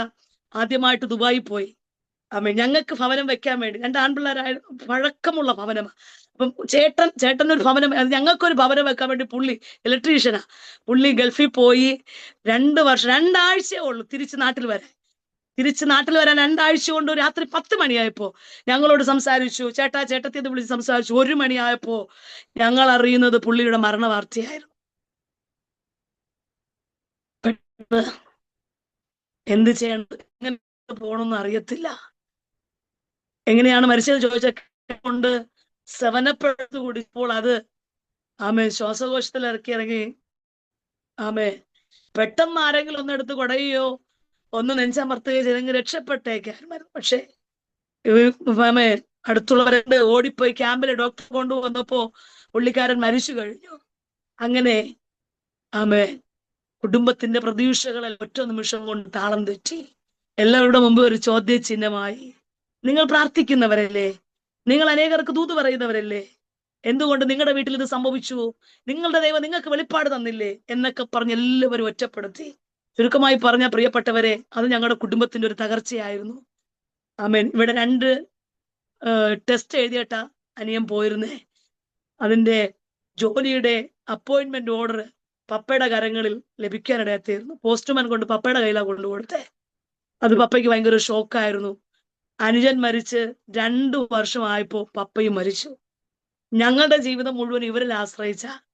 ഞങ്ങളപ്പോ വിവാഹം കഴിഞ്ഞു, മൂത്ത കുഞ്ഞായി. ഒരു ചെറിയൊരു വീട്ടിൽ വെച്ച് ഞങ്ങൾ ഇങ്ങനെ സഭാരാധന തുടങ്ങിയ. അവിടെ ആൾക്കാരൊന്നും ഇല്ല. ഞങ്ങൾക്ക് എന്താവശ്യം ഉണ്ടെങ്കിലും ഇവരോട് പറഞ്ഞ് ഇവരാ ഞങ്ങളെ ഹെൽപ്പ് ചെയ്യുന്നത്. പെട്ടെന്ന് ആശ്രയിച്ച കൊമ്പ് 2 ഒടിഞ്ഞു. മുമ്പിലോട്ട് പോകാൻ ഒരു വഴിയുമില്ല. എല്ലാം പ്രതികൂലമായി. 2 മരണവും സംഭവിച്ചപ്പോ വീട് ശൂന്യമായി. എന്റെ ഹസ്ബൻഡ് പറഞ്ഞു, ഇനി ദൈവവേല ചെയ്യത്തില്ല, പാസ്റ്റർ പണി നിർത്തിയെന്ന് പറഞ്ഞു. കാരണം എന്താന്ന് ചോദിച്ചപ്പോ പപ്പ മരിച്ചത് സങ്കടമില്ല. സങ്കടം ഉണ്ടെങ്കിലും അനുജൻ മരിച്ചത് ഭയങ്കര സങ്കടമായിപ്പോയി. പുള്ളി പറഞ്ഞ കാര്യമാ, ഞാൻ എങ്ങനെ പ്രസംഗിക്കും? ഞാൻ യേശു വിടുവിക്കും, യേശു രക്ഷിക്കും, യേശു സൗഖ്യമാക്കും എന്നൊക്കെ പറഞ്ഞ് പ്രസംഗിക്കും. പക്ഷെ എന്റെ അനുജനെ രക്ഷിക്കാൻ പറ്റാത്ത ദൈവത്തെ ഞാൻ ഇനി എങ്ങനെ പ്രസംഗിക്കുന്നേ? ഞാൻ ഈ പാസ്റ്റർ പണി നിർത്തിയെന്ന് പറഞ്ഞ് പുള്ളി നിരാശനായി താടിയൊക്കെ വളർത്തി വല്ലാത്തൊരു പരുവത്തില് പിന്മാറ്റത്തിന്റെ കൊടുമുടി നിൽക്കുമ്പോൾ വെളുപ്പിന് 3:30 മണിയായപ്പോൾ ഒരു ശബ്ദം കേൾക്കുക, നീ എന്റെ വേല ചെയ്യണം. അപ്പൊ പുള്ളി പറയാ, ഇല്ല, ഞാൻ എങ്ങനെ ചെയ്യും? പറ്റത്തില്ല. അടുത്ത് കുറച്ചുകൂടി അധികാരത്തോടെ പറയാ, നീ എന്റെ വേല ചെയ്തില്ലെങ്കിൽ നിന്റെ മൂത്ത മകനെ തൊടുമെന്ന് പറഞ്ഞു. മൂത്ത മകൻ അന്ന് 2.5 വയസ്സ് പ്രായമാണ്. അപ്പൊ പുള്ളി പെട്ടെന്ന് ഞെട്ടി ഉണർന്ന് സ്വപ്നം വന്ന് കരുതി ഒന്നും മിണ്ടിയില്ല. പക്ഷെ പെട്ടെന്ന് കളിച്ചു കൊണ്ടുവന്ന് 2 വയസ്സ് പ്രായമുള്ള കൊച്ചു കരയാൻ തുടങ്ങി. ഹോസ്പിറ്റലിൽ കൊണ്ടുപോയി. ഡോക്ടർ കണ്ടുപിടിച്ച് തൊണ്ടയിൽ എന്തോ ഉണ്ടാകുന്നത്. ഇവൻ കരച്ചിൽ നിർത്തുന്നില്ല, മാറി മാറി എടുത്തിട്ടും കരച്ചിൽ നിർത്തുന്നില്ല, ഒരു തുള്ളി വെള്ളം പോലും കുടിക്കുന്നില്ല. നീണ്ട 5 ദിവസം ആ ഹോസ്പിറ്റലിൽ കിടന്ന് ആന്റിബയോട്ടിക് സ്റ്റാർട്ട് ചെയ്ത് 5 ദിവസം കിടന്നിട്ടും ഒരു കുറവുമില്ല. 5ാമത്തെ ദിവസം രാത്രിയിൽ ഡോക്ടേഴ്സ് ഞങ്ങളെ റൂമിൽ വിളിച്ചിട്ട് പറഞ്ഞു, ഞങ്ങളെ കൊണ്ടാകുന്നതൊക്കെ ഞങ്ങൾ ചെയ്തു, ഞങ്ങൾ പഠിച്ചതെല്ലാം ചെയ്തു, ഇനി ഇവിടെ പറ്റത്തില്ല, SAT ഹോസ്പിറ്റലിൽ കൊണ്ടുപോകാൻ പറഞ്ഞു. അങ്ങനെ കൊണ്ടുപോകാൻ പറഞ്ഞ് ഞങ്ങളെ ഡോക്ടർമാർ കൈവിട്ടപ്പോൾ ആ 12:30 മണി രാത്രി ആ കാട്ടാക്കട മമൽ ഹോസ്പിറ്റലിന് വരാന്തയിൽ ഈ കുഞ്ഞിനെ കൊണ്ട് ഇങ്ങനെ നടക്കുക. തറയിൽ കിടത്തിയാൽ കിടക്കത്തില്ല, കയ്യിലിരിക്കത്തില്ല. 5-6 ദിവസമായി ഉറങ്ങിയിട്ട് രാത്രി 12:30 ആയത് ഓർത്തോണ്ട് ഞങ്ങളെ ഉറക്കുന്നില്ല, അവനും ഉറങ്ങുന്നില്ല. അങ്ങനെ ഇരിക്കുമ്പോൾ കഴിഞ്ഞ ദിവസങ്ങളിൽ കണ്ട സ്വപ്നം ഓർമ്മ വന്നു. അപ്പൊ മനസ്സിലായി ഇത് ദൈവത്തിന്റെ കരമാണ്. ആ ഓർമ്മ വന്ന ഉടനെ തന്നെ ആ ഹോസ്പിറ്റലിന്റെ വരാന്തയിൽ മുട്ടുകുത്തിയിട്ട് എന്റെ പാസ്റ്റർ ഇങ്ങനെ പറഞ്ഞു, എന്റെ ദേവദാസ്, എന്റെ ഹസ്ബൻഡ് ഇങ്ങനെ പറഞ്ഞു, കർത്താവേ ഞാൻ അങ്ങയുടെ വേല ചെയ്യാ, എന്റെ തലമുറയ്ക്ക് ഒരു വിടുതൽ നീ ഇപ്പൊ നൽകണോ. ഇനി ഒരു അനർത്ഥം എന്റെ വീട്ടിനകത്ത് വന്ന 2 എണ്ണം കഴിഞ്ഞു. ദൈവശബ്ദം ഇങ്ങനെയാ കേട്ടത്, നീ എന്റെ വേല ചെയ്തില്ലെങ്കിൽ നിന്റെ മൂത്ത മകനെ തൊട്ടതെന്ന് മനസ്സിലായി കേട്ടോ. അങ്ങനെ വേണ്ട എന്ന് പറഞ്ഞ് പിന്മാറിപ്പോയിട്ടോ. ദൈവത്തിൽ ഞങ്ങളെ കുറിച്ച് പദ്ധതി ഉള്ളത് കൊണ്ട് ആശ്രയിച്ച കൊമ്പുകളൊക്കെ വെട്ടി എല്ലാ സേഫ് സോണുകളും എല്ലാ സുരക്ഷിത വലയങ്ങളെയും പൊട്ടിച്ചിട്ട് ഒരു അപ്പനുണ്ടെന്നോ, ആ അപ്പന്റെ പക്കൽ ധനമുണ്ട്, മാനമുണ്ട്, പുരാതന സമ്പത്തുണ്ട്. പപ്പ മരിക്കുമ്പോ ഞാൻ 5.5 മാസം പ്രഗ്നന്റ് 5.5 മാസം പ്രഗ്നന്റ് ആയിരുന്നു. 2ാമത് ആ സമയത്ത് പപ്പ സ്കാനിങ്ങിന് പൈസ കൊണ്ടുവരുന്നത്. പൈസ ഇല്ലെന്ന് പറയുമ്പോ ഹോസ്പിറ്റലിൽ പപ്പ പൈസ കൊണ്ടു തന്നു. 7ാം മാസത്തെ സ്കാനിങ്ങിന് പോകാൻ സമയത്ത് പപ്പ ഇല്ല, പൈസ ഇല്ല. പിറ്റേന്ന് സ്കാനിങ്ങിന് പോകണോ, 700 രൂപ സ്കാനിങ്ങിന്. ഈ പാസേജിന്റെ അകത്തളങ്ങളിൽ ഇരുന്ന് കരയെ, കർത്താവേ നാളെ ഹോസ്പിറ്റലിൽ പോകണം, കയ്യിൽ 1 രൂപയില്ല. നിങ്ങൾക്ക് കേൾക്കണമോ, ഞങ്ങളുടെ ചർച്ചിന്റെ തൊട്ടടുത്ത് അതിനപ്പുറത്ത് ഒരു വലിയൊരു ഹോസ്പിറ്റലാ. ആ ഹോസ്പിറ്റലിൽ വന്ന 2 ആന്റിമാർ ആരോ പറഞ്ഞു കൊടുത്ത്, ഇങ്ങനെ ഇവിടെ ഒരു ചർച്ച ഉണ്ട്, ഇവിടെ ചെന്ന് പ്രാർത്ഥിച്ചാൽ മതി എന്ന് പറഞ്ഞു. ആന്റിമാർ ഇവിടെ കടന്നു വന്നു, അവർക്ക് വേണ്ടി പ്രാർത്ഥിച്ചു വെള്ളം കൊടുത്തു, ചില ദൂതുകളും ആലോചനകളും പറഞ്ഞു. പ്രാർത്ഥിച്ചപ്പോൾ ദൈവം അവർക്ക് സൗഖ്യം കൊടുത്തു. പോകുമ്പോൾ ഒരു ആന്റി 500 രൂപ, ഒരു ആന്റി 200 രൂപ, അങ്ങനെ 700 രൂപ. പിറ്റേന്ന് സ്കാനിങ്ങിന് പോകാനുള്ള പൈസ. ആ ടൈമില് അറിഞ്ഞിട്ടില്ല, കണ്ടിട്ടില്ല, അറിയപ്പെടാത്ത വഴികളിലൂടെ തേടി വന്ന് ഞങ്ങളുടെ കരങ്ങളിൽ തന്നിട്ട് പോയി. അന്നു മുതൽ ഇന്നുവരെ ഒന്നിനും കുറവില്ലാതെ ആ തെരഞ്ഞെടുക്കപ്പെട്ട കരം ചലിക്കുന്നുണ്ട്. പ്രിയപ്പെട്ടവരെ, ഞാൻ ഇന്നും ചിന്തിക്കുന്നുണ്ട്, എന്ത് ചെയ്യും, എങ്ങനെ മുന്നോട്ട് പോകുമെന്ന് ചിന്തിച്ച് ആരോടും പറയാതെ ഉള്ളുറുമിനകത്തിരുന്ന് കരഞ്ഞ അനുഭവങ്ങൾ. പ്രാർത്ഥിക്കാൻ വേണ്ടി ഒരു പായ എപ്പോഴും നിവർത്തിയിട്ടിട്ടുണ്ട്.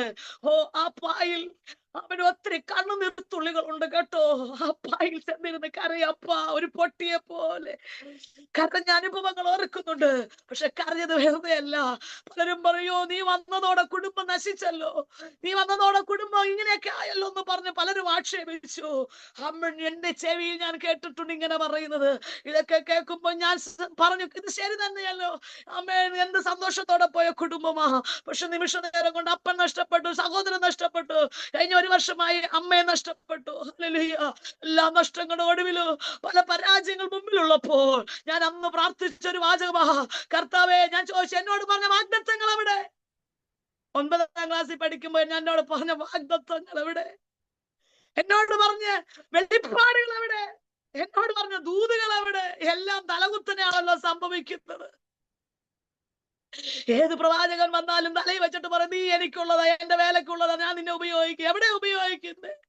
ഇങ്ങനെ കേട്ട് കരഞ്ഞാൻ പറയും, കർത്താവേ കുടുംബം തകർന്നു, ഇങ്ങനെയായി അങ്ങനെയായി എന്ന് പറഞ്ഞു. അയ്യോ, ഇവരൊക്കെ എങ്ങനെയൊക്കെ പറയുന്നല്ലോ എന്ന് പറഞ്ഞ് പലപ്പോഴും സങ്കടപ്പെട്ട് കരഞ്ഞ എന്റെ ഇന്നും എന്റെ ആ പായിരിപ്പുണ്ടെങ്കിൽ ഓർമ്മയ്ക്കാണ് ഞാൻ വെച്ചിട്ടുണ്ട്. പ്രിയപ്പെട്ടവരെ, കമന്നു കിടന്ന് അലറി കരഞ്ഞിട്ടുണ്ട്. ദൈവമേ, എന്റെ സ്ഥിതി മാറ്റണമെന്ന് പറഞ്ഞ് കരഞ്ഞിട്ടുണ്ട്. ഞാൻ ചോദിച്ച എന്നോട് എന്ത് വാഗ്ദത്തം അപ്പാ നീ എന്തെല്ലാം വാഗ്ദത്തമാ നീ പറഞ്ഞത്? എന്നിട്ട് പറഞ്ഞു, നേമേ, നീ ഫോഷ്ക്ക് പറയുന്നവനല്ലല്ലോ. ഞാനൊരു സമാരാധന മുടക്കി ഒന്നിനും പോയിട്ടില്ല. ഞങ്ങൾ 10ാം ക്ലാസ്സിലൊക്കെ പഠിക്കുമ്പോ മാത്സിന്റെ ക്ലാസ് ഞായറാഴ്ച ദിവസങ്ങളിലാണ് വെക്കുന്നത്. ഒരു ആരാധന പോലും മുടക്കി മാത്സിന്റെ ക്ലാസ്സിന് പോയിട്ടില്ല. പക്ഷെ പോയ പിള്ളേരൊക്കെ തോറ്റപ്പോ പോകാത്ത എന്റെ ദൈവം വിജയിപ്പിച്ചു.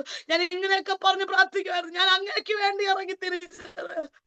എന്റെ ജീവനും എന്റെ ജീവിതം ഒക്കെ അങ്ങേക്ക് വേണ്ടിയാ. എന്നെ ഇതിലൂടെയൊക്കെ കടത്തി വിട്ടല്ലോ എന്ന് പറഞ്ഞ് എന്റെ ഭർത്താവ് തികഞ്ഞ പിന്മാറ്റക്കാരനാകുമ്പോൾ എനിക്ക് ഭയങ്കര സങ്കടമുണ്ടായിരുന്നു. പുള്ളി പറഞ്ഞു, ഇനി ഞാൻ പാസ്റ്റർ പണി ചെയ്യത്തില്ല, ഞാൻ ഇനി ഈ പുസ്തകം എടുക്കത്തില്ലെന്ന് പറഞ്ഞ് പിന്മാറി. മനസ്സ് കഠിനപ്പെട്ട് പുള്ളി പറഞ്ഞു, എന്റെ അനിയനെ ഞാൻ സന്തോഷത്തോടെ എയർപോർട്ടിൽ പോയി ടാറ്റ പറഞ്ഞ് ഇപ്പൊ വരുമെന്ന പ്രതീക്ഷയോടെ കാത്തിരിക്കുമ്പോ അവന്റെ ചേതനത്തെ ശരീരം ഏറ്റുവാങ്ങേണ്ടുന്ന സ്ഥിതിയാണോ ദൈവം എനിക്ക് വന്നത് പറഞ്ഞു. ഞാൻ പലവട്ടം കരയുന്നത് ഞാൻ കണ്ടിട്ടുണ്ട്. പപ്പയ്ക്ക് ഒത്തിരി സങ്കടമുണ്ട്. പപ്പ പക്ഷെ പുറത്തു പറയുന്നില്ല. എല്ലാം സ്വയം അടക്കി വിഷമിക്കുന്നത് കണ്ടിട്ടുണ്ട് പ്രിയപ്പെട്ടവര്. ഒരു പപ്പ അപ്പോഴും പറയുമായിരുന്നു, ഇനി അവൻ ഇങ്ങോട്ട് വരത്തില്ല, ആമേൻ, അവൻ അങ്ങോട്ട് ചെന്ന് അവനെ കാണും, ഞാൻ അതിനു വേണ്ടി ഒരുങ്ങുന്നു എന്ന്.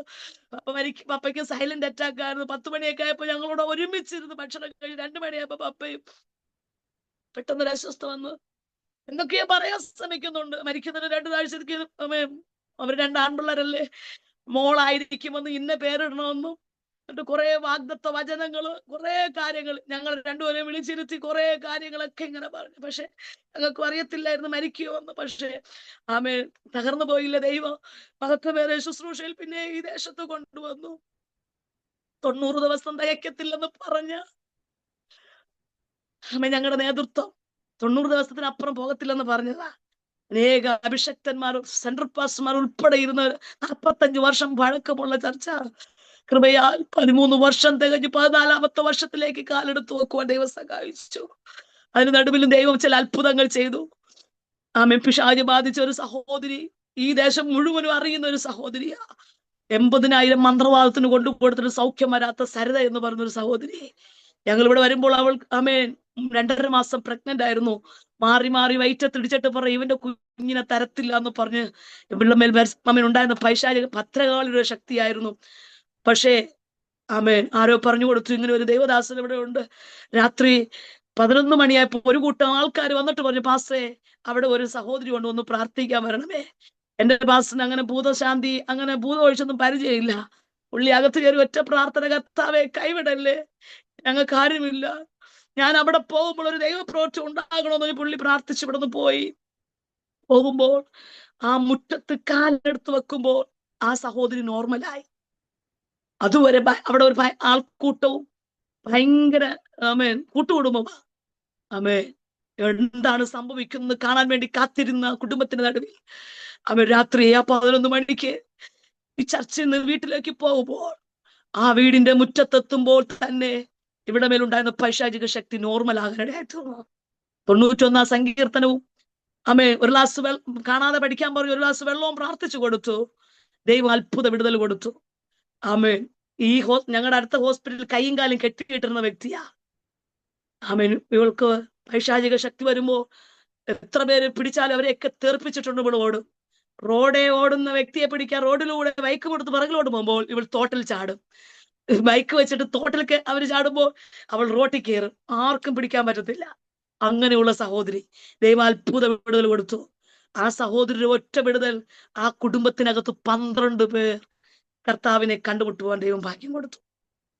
12 പേരെ കെട്ടഴിക്കുവാൻ 12 പേർ അവരുടെ കുടുംബത്തിനകത്ത് നിന്ന് കർത്താവിനെ ജലത്തിൽ സ്നാനം ഏൽക്കുവാൻ തക്കവണ്ണം അവൾക്ക് ദൈവം വിടുതൽ കൊടുത്തു. അവർ വിശ്വാസമായി ഇന്ന് ഞങ്ങളുടെ ചർച്ചിലെ നെടുന്തൂണ വളരെ ആക്റ്റീവായിട്ട് നിൽക്കുന്നു. ഞാൻ പറഞ്ഞതിന്റെ അർത്ഥം, അനേകരെ കെട്ടുകൾ അഴിപ്പാൻ ഒരു യോഗ്യതയില്ലാത്ത ഞങ്ങളെ ദൈവം തെരഞ്ഞെടുത്തു. ഈ ദേശത്ത് കൊണ്ടുപോകപ്പെട്ടവരെ ഇന്ന് പകൽക്കാലം വചനം ഇങ്ങനെയാ പറഞ്ഞത്, ദൈവത്താലുള്ള തെരഞ്ഞെടുപ്പ് നമ്മുടെ മേൽ ഓരോരുത്തരുടെ മേലുണ്ട്.